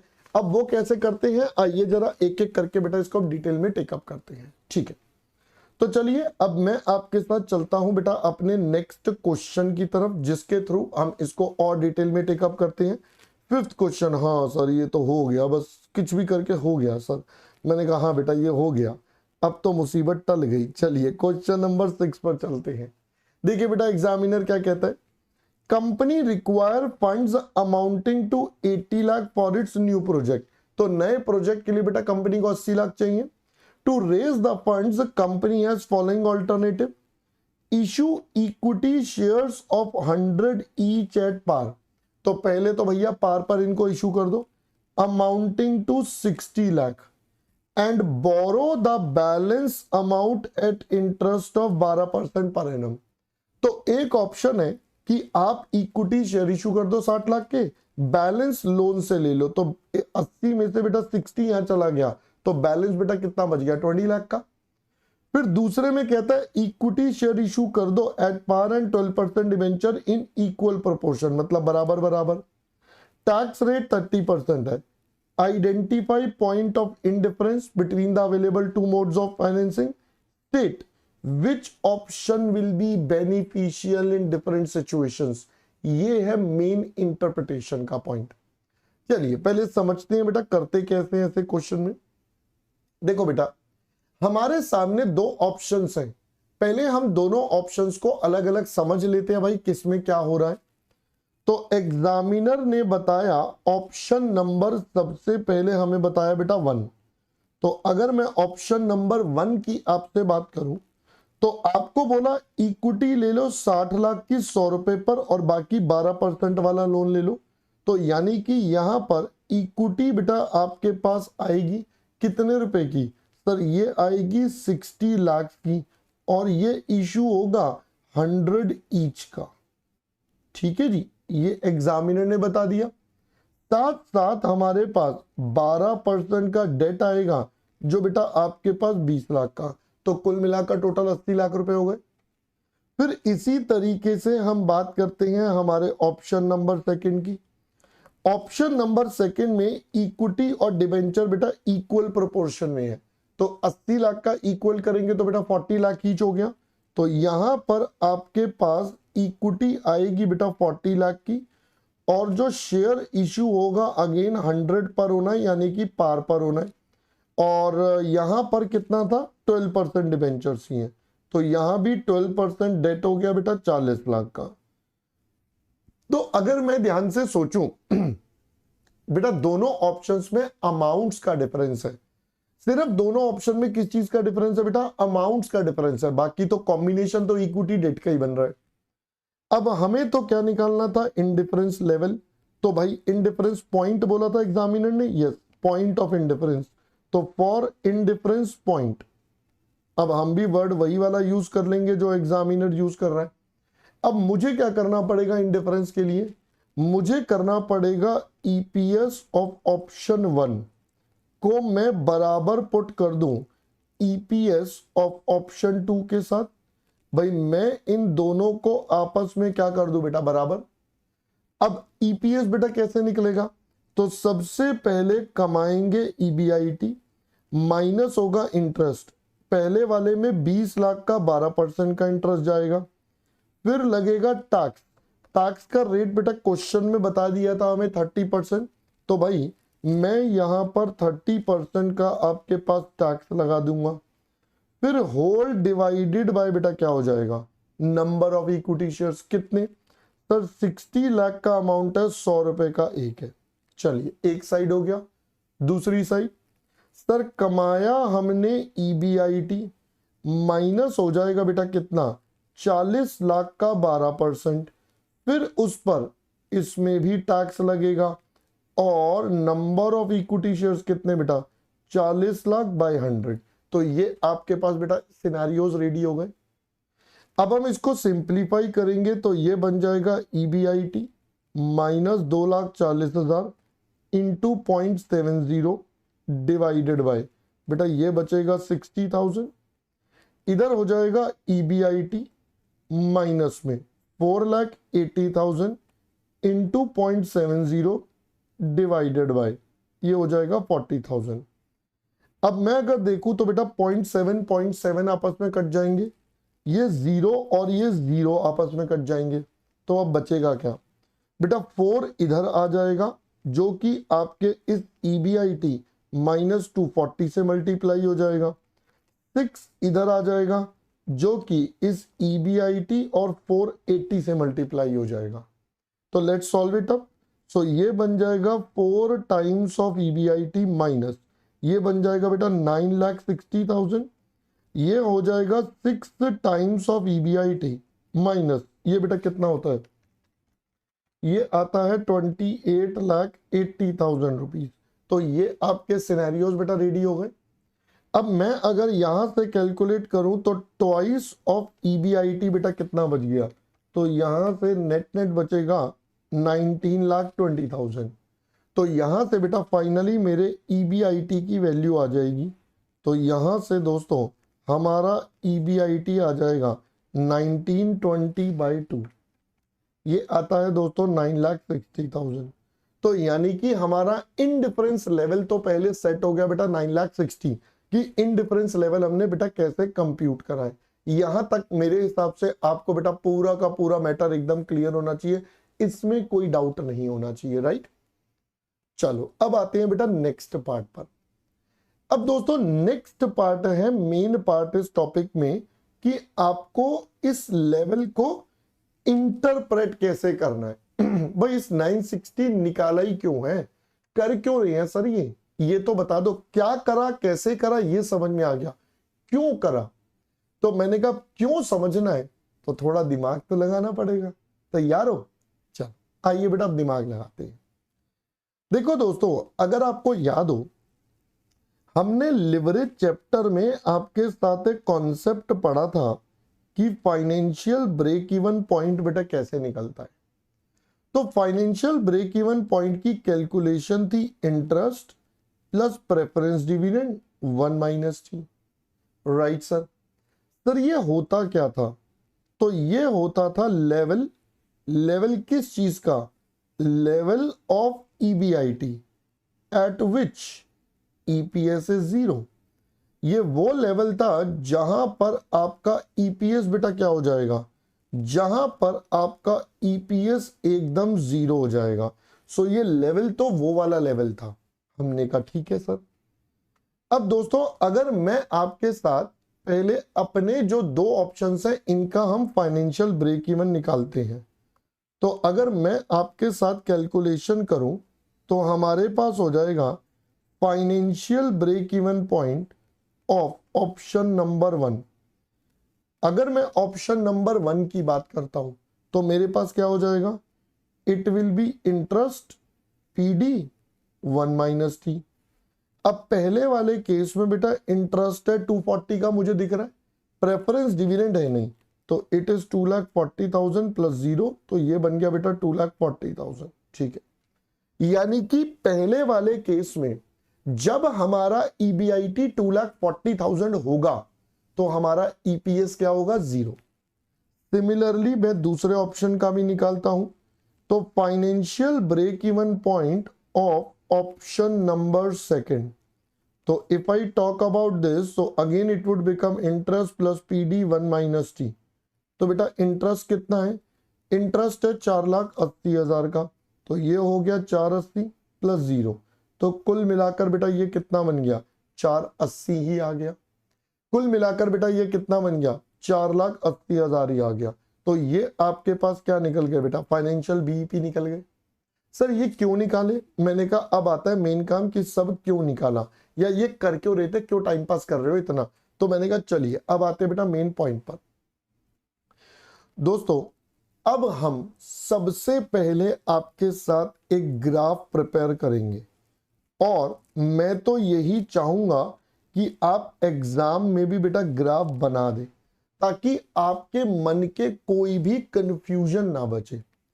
आपके मन में बेटा किसी भी प्रकार का कोई कंफ्यूजन ना बचे, इसीलिए I would recommend to prepare a graph which is EBIT EPS का ग्राफ। अब ये कैसे बनता है सर, मैंने कहा देखिए पहले मुझे एक बात बताइए, ये पूरी लाइन जो है, जो मैंने ऐसे डिजाइन बनाया है बेटा, ये पूरी लाइन क्या कहलाती है, दिस पूरी line is your x axis. इस एक्स एक्सिस पर बेटा y की वैल्यू क्या होती है, 0, मतलब इस पूरी लाइन पर आपका ईपीएस 0 होता है। इस पूरी लाइन पर आपका ईपीएस क्या होगा, 0, राइट। अब देखिए, अब मैंने अपने क्वेश्चन पर थोड़ी सी नजर दौड़ाई, मेरा इंडिफरेंस 960 है, ये 240 है, ये 480 है, तो मतलब 2,40,000 के मल्टीपल्स में लगभग सारे चल रहे हैं। तो मैं अब अपने इस पर मार्क्स भी 240 के मल्टीपल्स में बता देता हूं। तो ये बन जाएगा 2,40,000, फिर इसका अंदाजे से डबल करके बेटा 480, देन ये अगला, देन ये अगला अगला, तो ये हमारा 960 आ गया। ये कितना हो जाएगा, 720 बन गया, और इसमें 240 जोड़ देंगे तो 9 2 11 12 लाख, एंड सो ऑन बेटा जो भी होंगे। अब मैं सबसे पहले अपने ऑप्शन नंबर 1 की बात करता हूं। तो ऑप्शन नंबर 1 कहता है भैया जब 2,40,000 का ईबीआईटी होगा तो मेरा ईपीएस 0 होगा। जब 2,40,000 का ईबीआईटी होगा तो मेरा ईपीएस 0 होगा। मैंने कहा बिल्कुल ठीक बात है, तो 240 के ईबीआईटी पर ईपीएस हो जाएगा 0। तो बेटा यानी कि एक पॉइंट मेरे को ये वाला मिल गया, 240 के ईबीआईटी पर ईपीएस 0। अब मेरे को ऑप्शन नंबर 1 का एक पॉइंट मिल गया, मैं इस पॉइंट से एक अंदाजे से लाइन खींच दूंगा, तो ये मेरे ऑप्शन नंबर 1 की बेटा लाइन बन गई। ये मेरे ऑप्शन नंबर 1 का ग्राफ बन गया, अंदाजे से बना दिया मैंने, कोई ऐसा रूल नहीं है ऊपर नीचे, अंदाजे से मैंने एक बना दिया, ठीक है। अब ऑप्शन नंबर 2 की बात करते हैं। ये कहता है जब 480 होगा तो मेरा ईपीएस 0 होगा। तो यानी कि बेटा इसका स्टार्टिंग पॉइंट बेटा कहां पर होगा, इसका स्टार्टिंग पॉइंट ये वाला हो गया 480 वाला, इसका स्टार्टिंग पॉइंट 480 हो गया, तो मुझे तो यहां से एक लाइन बना देनी चाहिए बिल्कुल। बट रुको, हमें यह बात भी पता है ऑप्शन 1 और 2 दोनों का ईपीएस 960 पर बराबर होगा। दोनों ऑप्शंस का ईपीएस 960 पर बराबर भी होगा, तो मतलब 9,60,000 वाले लेवल पर, 9,60,000 वाले लेवल पर ये दोनों बेटा आपस में एक दूसरे को क्या करने चाहिए, इंटरसेक्ट करने चाहिए।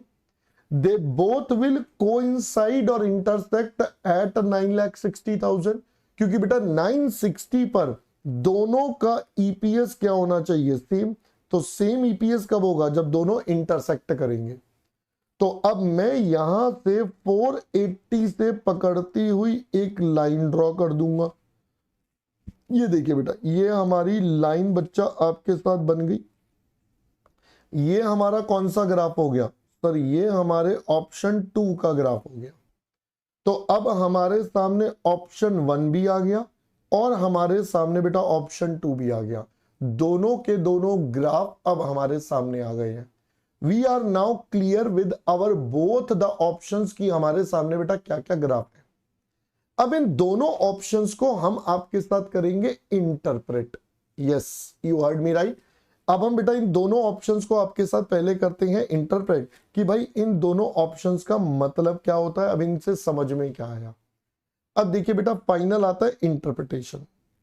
अब यहां पर हम लिखेंगे एक तरफ हमारा लेवल ऑफ ईबीआईटी, हमारा ईबीआईटी बेटा क्या होने की उम्मीदें हैं, और उसके बाद हम लिखेंगे हमारे हिसाब से एज अ ऑर्गेनाइजेशन हमारा रिकमेंडेड मोड क्या होना चाहिए। अब देखो दोस्तों, ये क्या होता है थोड़ा सा समझ लेते हैं। देखो एग्जाम आप ऐसे समझो, छोड़ो एग्जाम को भी, अब रियल लाइफ की बात करो। आपको मैनेजमेंट ने कहा कि भाई देखो ये दो ऑप्शन है, अब आप हमें इसका एनालिसिस करके बताओ कि हमारे लिए कौन सा बेटर है। अब as a financial person, as a finance analyst आपको एनालाइज करना है। अब एनालिसिस का मतलब क्या है, आपके पास बेटा अलग अलग सिनेरियोज बनेंगे, तो उन सिनेरियोज में कौन सी चीज कहां बेटर है वही तो हमें समझना है। अब देखो कोई भी कंपनी ये तो नहीं बता सकती ना, हम कह रहे हैं 960 पर ये बराबर होगा, अब कोई कंपनी थोड़ी बता देगी नहीं भाई साहब मेरा तो एग्जैक्ट ईबीआईटी इतना आएगा, नहीं मैं बता रहा हूं मैं तो इतना ही कमाऊंगा। भाई एग्जैक्ट तो कोई भी नहीं बता सकता आज के डायनामिक वर्ल्ड में, आज के डायनामिक सिचुएशन में कोई भी नहीं बता सकता। तो भाई ये एग्जैक्ट तो कोई नहीं बता सकता हम कितना कमाएंगे। तो अब हम कंपनी के पास क्या करेंगे, रेंज दे देंगे। हमारे पास हमारा फाइनेंशियल ब्रेक इवन था 960, तो हमारा सबसे पहला ऑप्शन बनेगा, हम कहेंगे भाई देखो अगर कंपनी जी आप ये उम्मीद करते हो कि आपका ईबीआईटी 9,60,000 से कम कमाओगे, एक सिनेरियो ये हो सकता है कि एज अ ऑर्गेनाइजेशन आप 9,60,000 से कम कमाओगे। दूसरा सिनेरियो हो सकता है आप 9,60,000 से ज्यादा कमाओगे। और तीसरा जो हाइपोथेटिकल सिनेरियो हम बोलते हैं हमेशा, क्योंकि अब हम तो बेटा इवैल्यूएट कर रहे हैं, तो हम क्या कहेंगे, आप 960 के बराबर कमाएंगे, आप एग्जैक्टली 9,60,000 कमाएंगे। क्या पहले दोस्तों बात समझ में आ गई। अब अगर मैं बात करूं कि आप 960 से बेटा कम कमाएंगे, तो अब 960 से कम कमाएंगे, ग्राफ आपके सामने है। हमारा ऑब्जेक्टिव वही था कि हमें तो ईपीएस या एमपीएस को मैक्सिमाइज करना है। 960 से कम कोई भी पॉइंट ले लो, एनी पॉइंट, मैं यहां पर खड़ा हो गया, कोई भी रेंडमली पॉइंट ले लिया, इस पॉइंट पर हाईएस्ट ईपीएस किसका है, ऑब्वियसली बेटा व्हाइट कलर का ईपीएस ज्यादा है, व्हाइट वाली लाइन का as compare to the yellow line. तो 960 से पहले व्हाइट वाली लाइन ऊपर है एज कंपेयर टू येलो। इसका मतलब दोस्तों, इसका मतलब 960 से पहले आपके पास जो ऑप्शन नंबर 1 है दैट इज व्हाइट वाला, ये आपको ज्यादा ईपीएस जनरेट करके देगा। This option is generating more EPS, तो भाई मैं इसको यहां पर रिकमेंड कर दूंगा कि एज अ ऑर्गेनाइजेशन आपको ऑप्शन 1 को सिलेक्ट करना चाहिए, ऑप्शन 1 के साथ काम करना चाहिए। दूसरा केस लेते हैं, अगर तो 960 से ज्यादा कमा रहे हो, तो आप कोई भी पॉइंट ले लो, हर पॉइंट पर बेटा आपको क्या दिख रहा है, येलो लाइन इज अप। अब येलो लाइन बेटा ऑप्शन नंबर 2 है, इसका मतलब अगर आप 960 से ज्यादा कमा रहे हो तो हम सजेस्ट करेंगे कि आप अपना ऑप्शन नंबर 2 सजेस्ट ले लीजिए। वी शुड रिकमेंड कि भाई आप अपना क्या लीजिए, ऑप्शन नंबर 2 को सिलेक्ट करिए। मैंने कहा डन। तीसरा, अगर एग्जैक्ट 960 जो मैंने बोला बेटा मतलब प्रैक्टिकली तो इम्पॉसिबल है, बट अगर एग्जैक्ट 960 है तो भाई दोनों बराबर है, वहां पर दोनों का ईपीएस बराबर है, तो हम तो लिख देंगे भाई उस केस में एनी ऑफ द ऑप्शन ले लो, आपको जो अच्छा लगे अब वो ले लो। तो दोस्तों पहले अब आपको समझ में आया प्रैक्टिकली ये काम कैसे होता है। तो प्रैक्टिकली दोस्तों इसी तरीके से आपका पूरा काम चलता है। This is how the practically things work, this is how the practical things work. यहां पर आपको बेटा अपने ग्राफ बनाने पड़ेगा, और उसके बाद ये एनालिसिस है जो आप मैनेजमेंट को प्रेजेंट करोगे, बाकी का डेटा नहीं करोगे। तो एज अ फाइनेंशियल एक्सपर्ट और एज अ फाइनेंशियल मैनेजर बेटा आपको ये डेटा बस प्रेजेंट करना है कि देखो जी मेरे हिसाब से ये हमारा कंक्लूजन है, क्योंकि मैनेजमेंट इतना डिटेल नहीं चाहेगी कि भाई कैसे निकाला क्या करा, चाहते हैं तो हम दिखा सकते हैं, बट मैनेजमेंट को शॉर्ट में रिपोर्ट चाहिए तो वो ये आंसर है कि उनको कब क्या करना चाहिए, ये हम उनको फाइनल एनालिसिस करके दें। तो पहले दोस्तों अब आपको ये वाला पूरा कॉन्सेप्ट भी समझ में आना चाहिए। मैंने जैसा कि बोला था बेटा, इंडिफरेंस लेवल कैलकुलेट करना तो 2 मिनट का काम है। मेन यहां पर टास्क या चैलेंज है कि बेटा ये एनालिसिस कैसे होगा, how this analysis needs to be done. ये आप एनालाइज कैसे करोगे सारी चीजें कि कौन सी चीज कहां पर हमारे लिए बेस्ट है या कंपनी के लिए कहां पर कौन सी चीज बेनिफिशियल होगी। चलिए, उम्मीद कर रहा हूं पहले यहां तक का सारा पॉइंट समझ में आ गया। पक्का देख ले भाई, तुझसे बोल रहा हूं, हाँ इधर इधर, हाँ ध्यान लगाओ इधर, हाँ कहीं भटक रहा है तुम्हारा ध्यान, है ना। चलिए अब हम आते हैं बेटा अगले पॉइंट पर। सर ये तो 2 प्लान्स थे, क्या सिर्फ 2 ही प्लान्स आ सकते हैं? मैंने कहा ना मुन्ना ना, प्लान्स तो बेटा मल्टीपल भी आ सकते हैं। तो यही आ गया बेटा हमारा अगला पॉइंट टू रिमेंबर। अब अगला पीटीआर क्या कहता है? अगला पीटीआर हमसे कहता है कि भाई in case if there are 3 plans to calculate indifference level। भाई अब आपके पास कितने हो गए हैं बेटा? 3 प्लान्स हैं और आपको इंडिफरेंस लेवल निकालना है, तो आप क्या करेंगे? तो हम कहते हैं देन कैलकुलेट एज फॉलोज। अब आपको बेटा इस तरीके से कैलकुलेशन करनी है। तो सबसे पहले आप मान लीजिए एक ऑप्शन ए है एक ऑप्शन बी है, तो ए और बी को कैलकुलेट करेंगे, फिर आप बी एंड सी को कैलकुलेट करेंगे और लास्ट में दोस्तों ए एंड सी को कैलकुलेट करेंगे। So this should be the sequence we need to follow. पहले आप सीक्वेंस आगे पीछे हो सकता है बट कॉम्बिनेशन बेटा ऐसे ही बनेंगे, पहले ए एंड बी को, फिर बी एंड सी और फिर ए एंड सी। ठीक है, तो अगर 3 प्लान्स आएंगे सो दिस इज द पॉइंट जो हमें ध्यान में रखना है। सर क्वेश्चन तो कराओ, पक्का? चलो आओ फिर हम चलते हैं बेटा, एक इसका भी क्वेश्चन करते हैं जिसमें 3 प्लान्स होंगे। यहां पर क्या पॉसिबिलिटीज हो सकती है या इसमें और क्या पॉइंट हो सकते हैं, आइए 7th क्वेश्चन। सिमिलर क्वेश्चन नवंबर 2020 में भी पूछा गया था आपके एग्जाम में। ठीक है, आइए बेटा क्वेश्चन नंबर 7 पर चलते हैं। देखिए बेटा क्या कहता है, it says company is considering 3 financial plans. तो 3 प्लान्स के ऊपर कंपनी बेटा चर्चा कर रही है कि information is as follows. Total investment raised बेटा 2 लाख रुपए टोटल में चाहिए। प्लान ए प्लान में 100% इक्विटी, मतलब 2 लाख का 2 लाख इक्विटी। प्लान बी में 50%, 1 लाख इक्विटी, 1 लाख हो गया डेट। प्लान सी में 50% इक्विटी, 1 लाख हो गया, 1 लाख प्रेफरेंस। तो अब यहाँ पे प्रेफरेंस शेयर भी आ गए।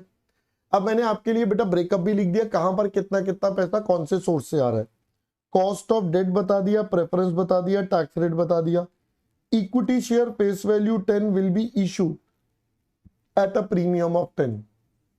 तो बेटा अगर हम यहां से बात करें, हमारा इशू प्राइस कितना, 10 रुपए की सिक्योरिटी, 10 रुपए प्रीमियम, यानी कि 20 रुपए का इशू होगा। एक्सपेक्टेड ईबीआईटी 80,000 है जो कंपनी उम्मीद कर रही है। रिक्वायर्ड टू डिटरमाइन ईपीएस और ब्रेक इवन पॉइंट। तो सबसे पहले तो बेटा आपसे ईपीएस निकलवा रहा है और ब्रेक इवन। अब आप देखिए आपको ईबीआईटी बेटा इसी वजह से दिया था कि कंपनी कह रही है हमारी उम्मीद है हम 80,000 रुपए कमाएंगे। तो 80,000 रुपए कमाएंगे तो आपको बेटा नए वाले अमाउंट का ईबीआईटी पहले से बता दिया।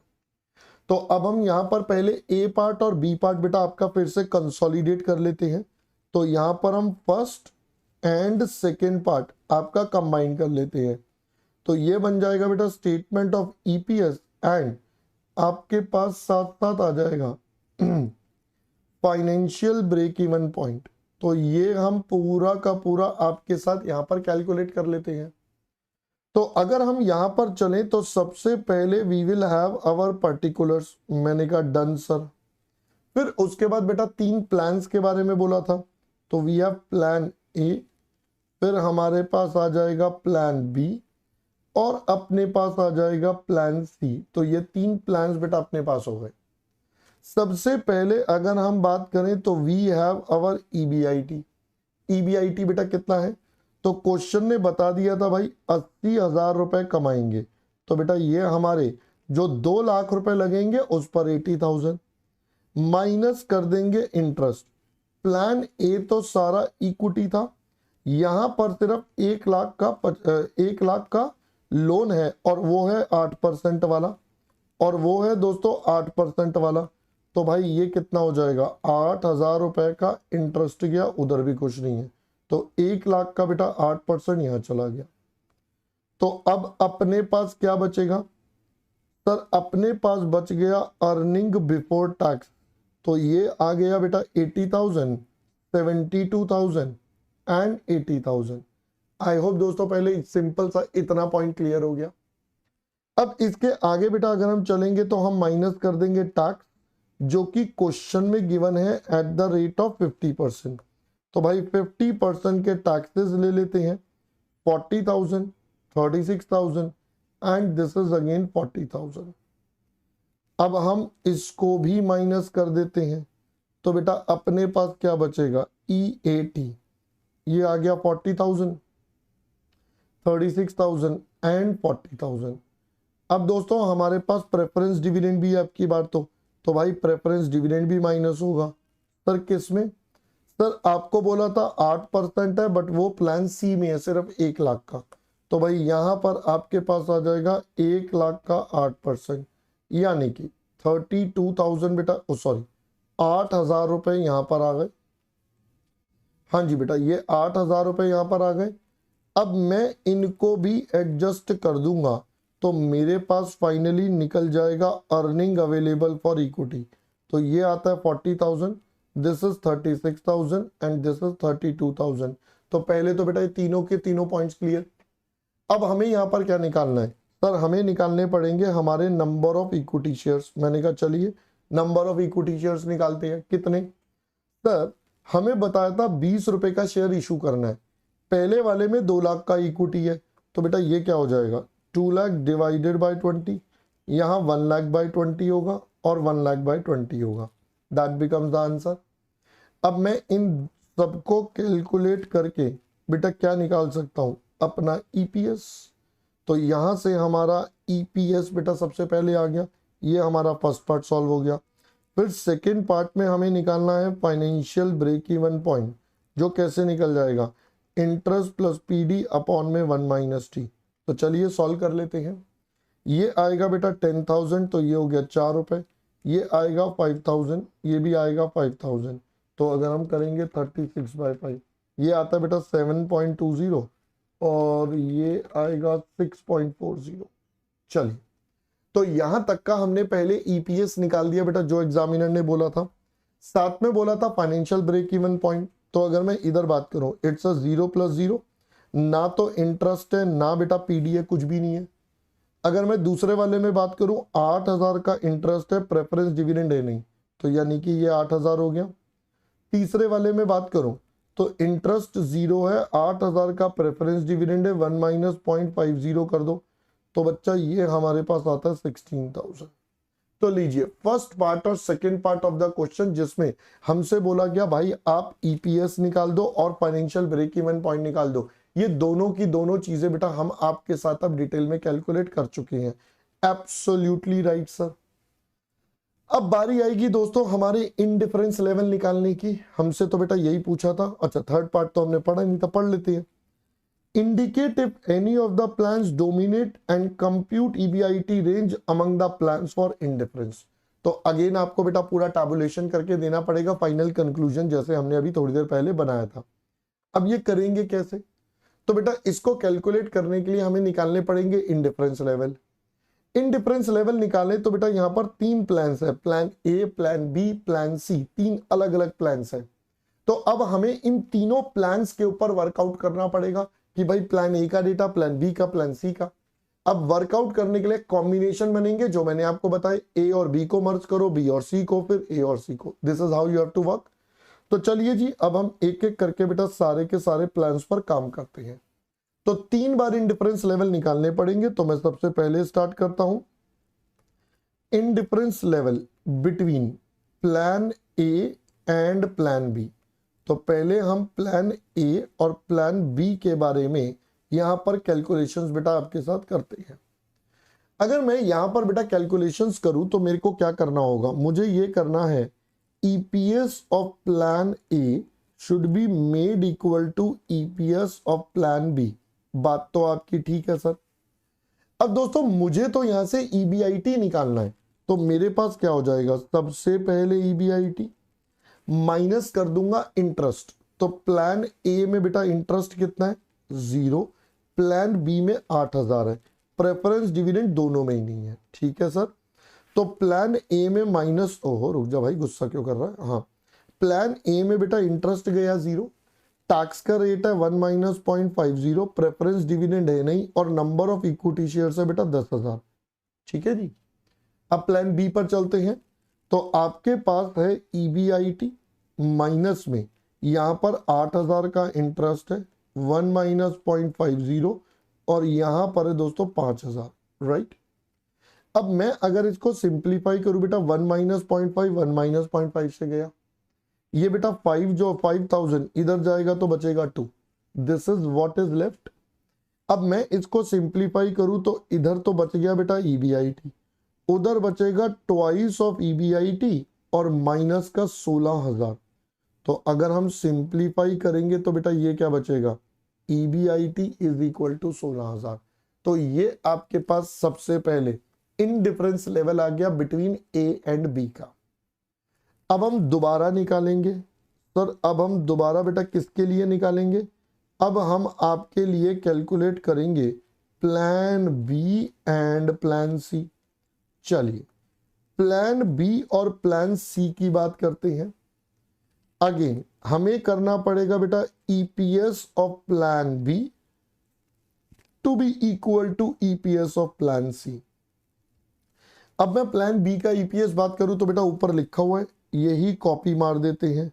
This is EBIT minus 8,000 1 minus 0.50 divided by 5,000।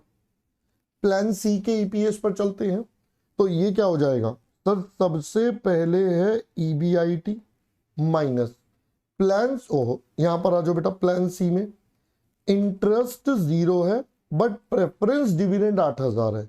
तो बेटा देखिए यहां पर क्या होगा सर, इंटरेस्ट 0 है 1 माइनस 0.50 माइनस का प्रेफरेंस डिविडेंड और नंबर ऑफ शेयर्स तो 5,000 है।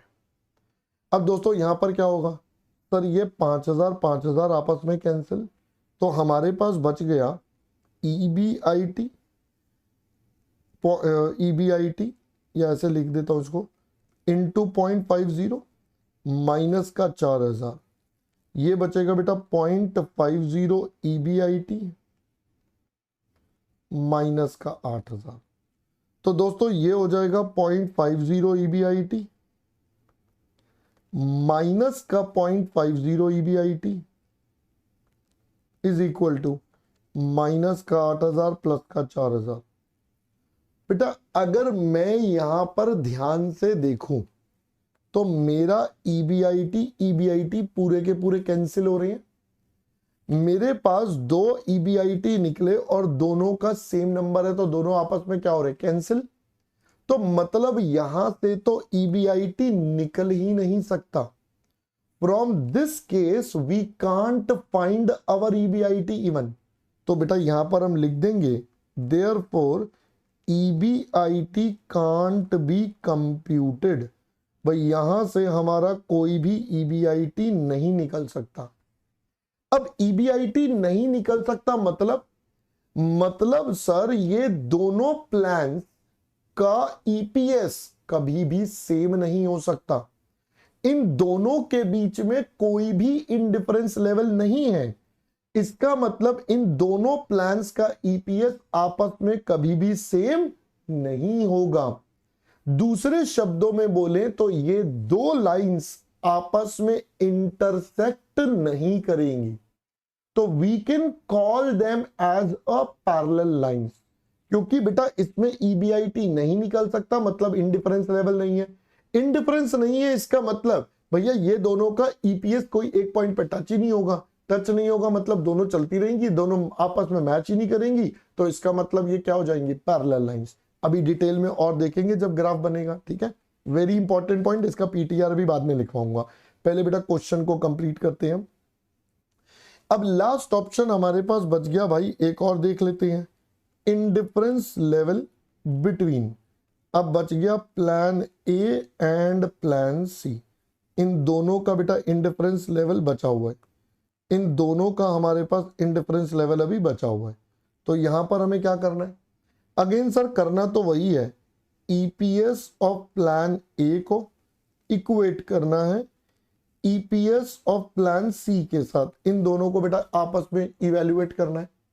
तो अगर मैं सबसे पहले वाले को बात करूं तो आपके पास आया ईबीआईटी -0 1 - 0.50, प्रेफरेंस डिविडेंड है नहीं, ये बेटा 10,000। यहां पर कमाया ईबीआईटी, इंटरेस्ट नहीं है, टैक्स आपका गया 8,000 का बेटा प्रेफरेंस डिविडेंड है, और नंबर ऑफ इक्विटी शेयर्स आपके पास 5,000 है। अब मैं अगर इसे सिंप्लीफाई करूंगा तो बेटा ये चला गया 2 से, तो अब बचेगा क्या, यहां पर बचेगा 0.50 इंटू ईबीआईटी, यहां पर बचेगा 2 इंटू 0.50 ईबीआईटी और माइनस का 8,000। तो अगर मैं इसको सिंप्लीफाई करूंगा तो अपने पास दोस्तों क्या निकल आएगा, तो ये आ जाएगा सिंपल ईबीआईटी माइनस का 16,000। तो यहां से नेट नेट बेटा बचेगा 0.5 ईबीआईटी माइनस का ईबीआईटी माइनस का 16,000 माइनस का 0.50 ईबीआईटी और माइनस का 16,000।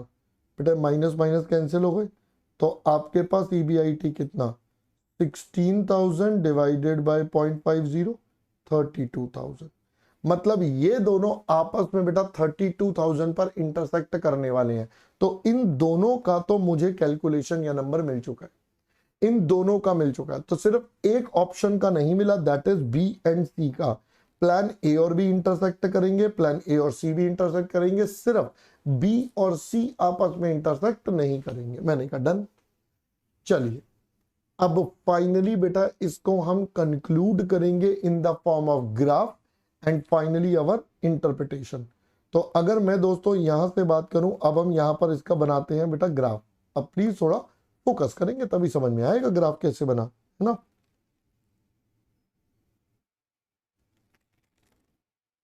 लीजिए ये बेटा मैंने अपने ग्राफ का बेस बना लिया। तो दिस इज ईबीआईटी 0 और ईपीएस। अब अगर मैं क्वेश्चन में चलूं तो देखो बेटा मेरे को अब आपको समझ में तो आ गया, ग्राफ बनाने के लिए मुझे दो चीजें चाहिए, एक मुझे फाइनेंशियल ब्रेक इवन पॉइंट चाहिए, दूसरा इंडिफरेंस लेवल। इंडिफरेंस लेवल है 32, फिर है 16 और ये है 0, 8 और 16। तो बेटा 8,000 के मल्टीपल्स में चल रहे हैं, लगभग 8,000 के मल्टीपल में है, 8, 16, 16 फिर आपका 32। तो 8,000 के मल्टीपल में चल रही हैं, तो हम भी इनको 8,000 के मल्टीपल में ले लेते हैं। तो मैं जब ग्राफ पे बनाऊंगा तो मान लेते हैं बेटा ये हमारा 8,000 है, तो अंदाजे से ये हमारा 16,000 हो जाएगा। This becomes 24 and this becomes 32,000, this becomes 40,000। ठीक है, तो हमारे को इतने चाहिए, मैंने अंदाजे से पुट कर लिए। अब सबसे पहला स्टार्ट करते हैं प्लान ए को। तो प्लान ए का स्टार्टिंग पॉइंट क्या है, तो वो होता है बेटा फाइनेंशियल ब्रेक इवन पॉइंट तो 0। तो यानी कि इसका कोई फाइनेंशियल ब्रेक इवन पॉइंट नहीं है, 0 से स्टार्ट होगा। तो भाई जब ईबीआईटी 0, इसका ईपीएस भी 0, तो स्टार्टिंग पॉइंट बेटा 0 से है। तो मैं 0 पकड़ के एक लाइन बना देता हूं, मैं 0 से पकड़ के एक लाइन बना देता हूं। तो ये मेरे पास सबसे पहले प्लान ए की लाइन तैयार हो गई। अब चलते हैं प्लान बी पर। उसका स्टार्टिंग पॉइंट है 8,000, प्लान सी का 16,000। पहले स्टार्टिंग पॉइंट ही मार्क कर लेते हैं। तो चलो पहले प्लान बी को ही कंप्लीट करते हैं। प्लान बी का बेटा स्टार्टिंग पॉइंट तो 8,000 है। अब प्लान बी और ए 16,000 पर एक दूसरे को इंटरसेक्ट भी करेंगे।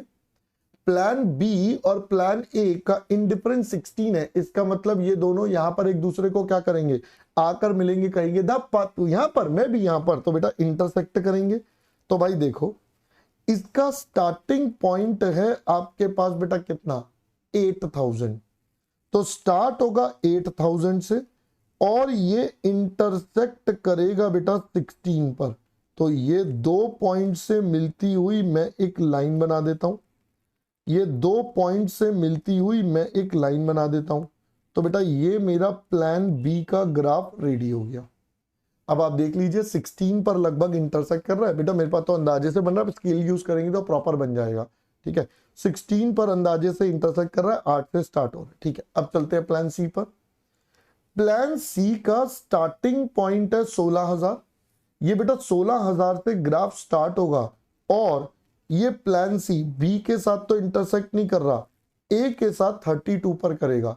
तो ये स्टार्ट होगा 16 से और प्लान ए को इंटरसेक्ट करेगा 32 पर। तो लीजिए बेटा ये स्टार्ट होगा 16 से और इसको इंटरसेक्ट करेगा एट 32 यहां पर। तो मैंने कहा लो जी, तो 16 से स्टार्ट होगा और 32 पर इंटरसेक्ट करेगा। तो ये देखिए बच्चों, ये आपके पास बन गया प्लान सी। अब आप जरा ध्यान से देखेंगे, मैंने यही बात तो बोली थी कि भाई बी और सी आपस में इंटरसेक्ट नहीं करेंगे, तो इसका मतलब ये दोनों टेक्निकली आपकी पैरेलल लाइंस बनेंगी। ये दोनों आपकी टेक्निकली बेटा क्या बनेंगी, पैरेलल लाइंस बनेंगी। और ये देखिए पैरेलल लाइंस बन भी रही हैं।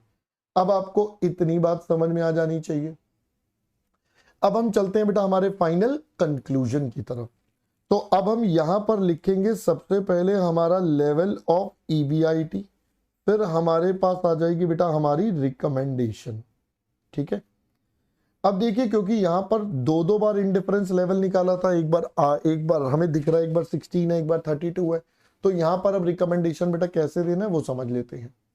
तो सबसे पहले कहेंगे भाई पहला आपके पास है 16,000। तो अगर तो एक्सपेक्टेड ईबीआईटी 16,000 से कम है। अब आप देखिए 16 से कम, 16 से कम आप कोई भी ले लीजिए। White colour is the top most, white colour बेटा आपका सबसे टॉप पर आ रहा है।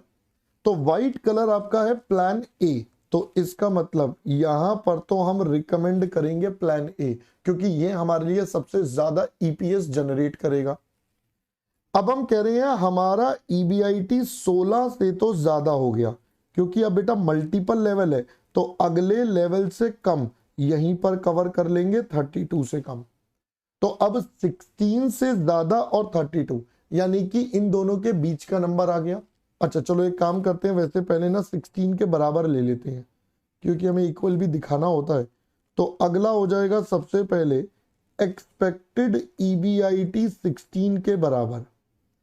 अगर तो बेटा 16 के बराबर, तो यहां पर ए और बी में से कोई भी आ सकता है, ए और बी में से बेटा कोई भी आ सकता है, क्योंकि ये इन दोनों का इंटरसेक्टिंग पॉइंट था। अब हम कहेंगे 16 से ज्यादा ले लो। ठीक है सर, एक्सपेक्टेड ईबीआईटी 16 से ज्यादा बट अगले वाले से कम, यानी कि 32 से कम। अब ध्यान से सुनना, 16 32 के बीच में कोई भी नंबर ले लो, कोई भी एक रैंडम पॉइंट ले लिया। बताइए इस पर कौन सा हाईएस्ट आ रहा है? तो इस पर बच्चा कहता है व्हाइट हाईएस्ट है। मैंने कहा नहीं मेरे दोस्त, यही गलती होती है बेटा, इस पर green is the top most. भाई आपको 32 आपका इन दोनों का पॉइंट है, मुझे उससे मतलब नहीं है, मेरे को तो टॉप मोस्ट देखना है। तो top most is the green colour, green colour is the top most, green colour is plan B. तो मैं तो यहां रिकमेंड क्या करूंगा, प्लान बी। 16 और 32 के बीच में कोई भी पॉइंट देख लो, any point, green colour is the top most. तो भाई जब ग्रीन कलर टॉप मोस्ट है, ग्रीन बेटा हमारा प्लान बी को रिप्रेजेंट कर रहा है, तो हम यहां पर प्लान बी लिख देंगे। चलिए और देखते हैं, अगर तो हमारा एक्सपेक्टेड ईबीआईटी एग्जैक्टली 32 हो गया तो बेटा आइए 32 पर। तो 32 तो इन दोनों का इंडिफरेंस था। बच्चा कहता है प्लान ए और सी, मैंने कहा नहीं बेटा, अगेन 32 पर टॉप मोस्ट देखिए, top most is plan B. Again top most comes as plan B. हाँ जी बेटा, प्लान बी ही यहां पर आ रहा है। क्या बात कर रहे हो सर? मैंने कहा कोई बात नहीं बेटा, आ रहा है तो आ रहा है। फिर फाइनली बेटा अगर हमारा एक्सपेक्टेड ईबीआईटी 32 से भी ज्यादा हो जाए तो क्या होगा? तो बेटा 32 से ज्यादा, again it is plan B. भाई सब जगह आपका प्लान बी छाया हुआ है, आप चेक कर लीजिए। हर जगह रिकमेंडेशन में हम क्या बोल रहे हैं, plan B plan B plan B. तो बेटा यही हमारा फाइनल कंक्लूजन है। एग्जामिनर ने यही पूछा था कि आप बताइए क्या कोई प्लान है जो डोमिनेट कर रहा है, तो answer is yes, plan B is the dominating plan in this case. तो बेटा हम यहां पर लिख सकते हैं फ्रॉम दी अबव। अब ये जो हमने अभी ऊपर पूरा कंक्लूजन, ये रिकमेंडेशन दिया है, इट कैन बी ऑब्जर्व्ड, यहां से बेटा कोई भी पर्सन ऑब्जर्व कर सकता है, it can be observed that plan B is the dominating plan, is the dominating plan over others. क्या पहले बेटा बात समझ में आई? एक और चीज चेक करवा देता हूं कि हमारा ये टेबल सही है या नहीं है। हमारे पास हम कह रहे हैं अगर 32,000 से ज्यादा होगा तो क्या रिकमेंडेड है, प्लान बी। चेक करिए, हमने सबसे पहले 80,000 के ईबीआईटी पर कैलकुलेशन करा था, प्लान बी का ईपीएस इज द मैक्स, यही बेटा हमने पढ़ा। अब हमें ये टेबल बनाने की जरूरत नहीं होती, प्रैक्टिकली बेटा हमने अगर ये ग्राफ बना दिया तो हमारा सारा का सारा मैटर ऑटोमेटिकली क्या हो जाएगा, सॉल्व हो जाएगा बेटा। हमारा सारा का सारा मैटर यहां पर ऑटोमेटिकली सॉल्व हो जाएगा। पहले दोस्तों बात, मैटर, फंडा, अब आपको यहां तक का क्लियर हो गया है। अब आपको ये पूरा का पूरा ग्राफ और ये पूरा रिकमेंडेशन वाला पार्ट क्लियर होना चाहिए। So now you must be clear कि हम इनडिफरेंस लेवल बेटा क्यों निकालते हैं, उसके पीछे का पर्पस क्या है, उसको कैसे करा जाता है, कैसे इंटरप्रेट। मैं फिर बोल रहा हूं बेटा, एग्जाम में आई वुड रिकमेंड आप ये ग्राफ बनाना। ग्राफ बनाओगे तो आपको एनालिसिस करने में बहुत ही आसानी होगी, वरना बेटा कई बार दिक्कतें आ जाती हैं बच्चों को एनालिसिस करने में। ठीक है, चलो पहला पॉइंट हो गया। अब सर आपने बोला था एक पीटीआर लिखवाओगे वो पैरेलल लाइंस वाला, मैंने कहा राइट, आइए बेटा उसका पीटीआर लिखते हैं, क्योंकि ये हमारे एग्जाम में बेटा एमसीक्यू का क्वेश्चन भी बन सकता है। So very very important point क्या है बच्चा, देखिएगा। अब यहां पर बेटा ये कंडीशनल बेसिस पर होता है। अब हम यहां पर क्या कहते हैं, इफ अमाउंट ऑफ इक्विटी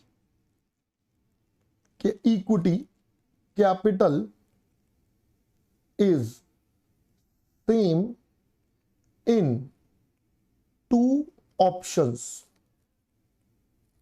और प्लान,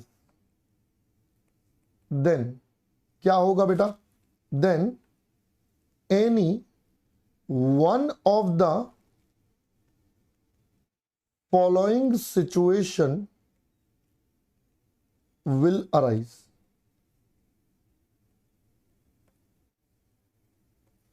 आपके पास बेटा जो अब हम नीचे सिचुएशंस लिखेंगे इनमें से कोई होगा, क्या होगा, तो ऑप्शन नंबर 1 पर हम सबसे पहले चलते हैं। ऑप्शन नंबर 1 में पहला कहता है आपके पास नो इंडिफरेंस पॉइंट होगा, मतलब किसी प्रकार का कोई इंडिफरेंस लेवल आपके पास नहीं आएगा। There will be no indifference level, भाई इंडिफरेंस होगा ही नहीं, जैसा भी हमने देखा था बेटा पैरेलल लाइंस बन गई थी। अब ये कब होगा, इसकी कंडीशंस क्या है, तो बेटा कंडीशन ये होती है अराइजेस व्हेन, जब हम कहते हैं after tax cost of sources other than equity, मतलब इक्विटी के अलावा जो बाकी सोर्सेस बच गए। अब अगर मैं क्वेश्चन में देखूं तो इक्विटी के अलावा क्या बच गया बेटा, डेट और प्रेफरेंस शेयर। अब डेट और प्रेफरेंस शेयर का after tax cost is not same. अगर ये दोनों सेम नहीं होंगे तो बेटा ये वाली सिचुएशन अराइज करेगी अंडर बोथ सिचुएशन। आइए मैं आपको दिखाता हूं बेटा, ये पहले तो क्या हुआ, क्वेश्चन में देखें तो इक्विटी के अलावा बेटा दो हो गए, डेट और प्रेफरेंस। डेट की कॉस्ट आफ्टर टैक्स अगर मैं करूं तो बेटा ये 4% हो जाएगा, क्योंकि टैक्स का रेट 50% है, जबकि प्रेफरेंस ऑलरेडी आफ्टर टैक्स होता है तो 8%। बताइए ये दोनों आपस में क्या हो गए बेटा, डिफरेंट हो गए, ये दोनों डिफरेंट हो गए। इक्विटी के अलावा जो सोर्स है, अमाउंट ऑफ इक्विटी दोनों में सेम था, 10-10 हजार रुपए, सॉरी 1-1 लाख रुपए। ये देखिए 1 लाख प्लान बी और प्लान सी में। इसकी कॉस्ट बेटा कितनी थी, 4%, इसकी आफ्टर टैक्स थी 8%। ये दोनों बेटा क्या हो गई, आपस में डिफरेंट हो गई।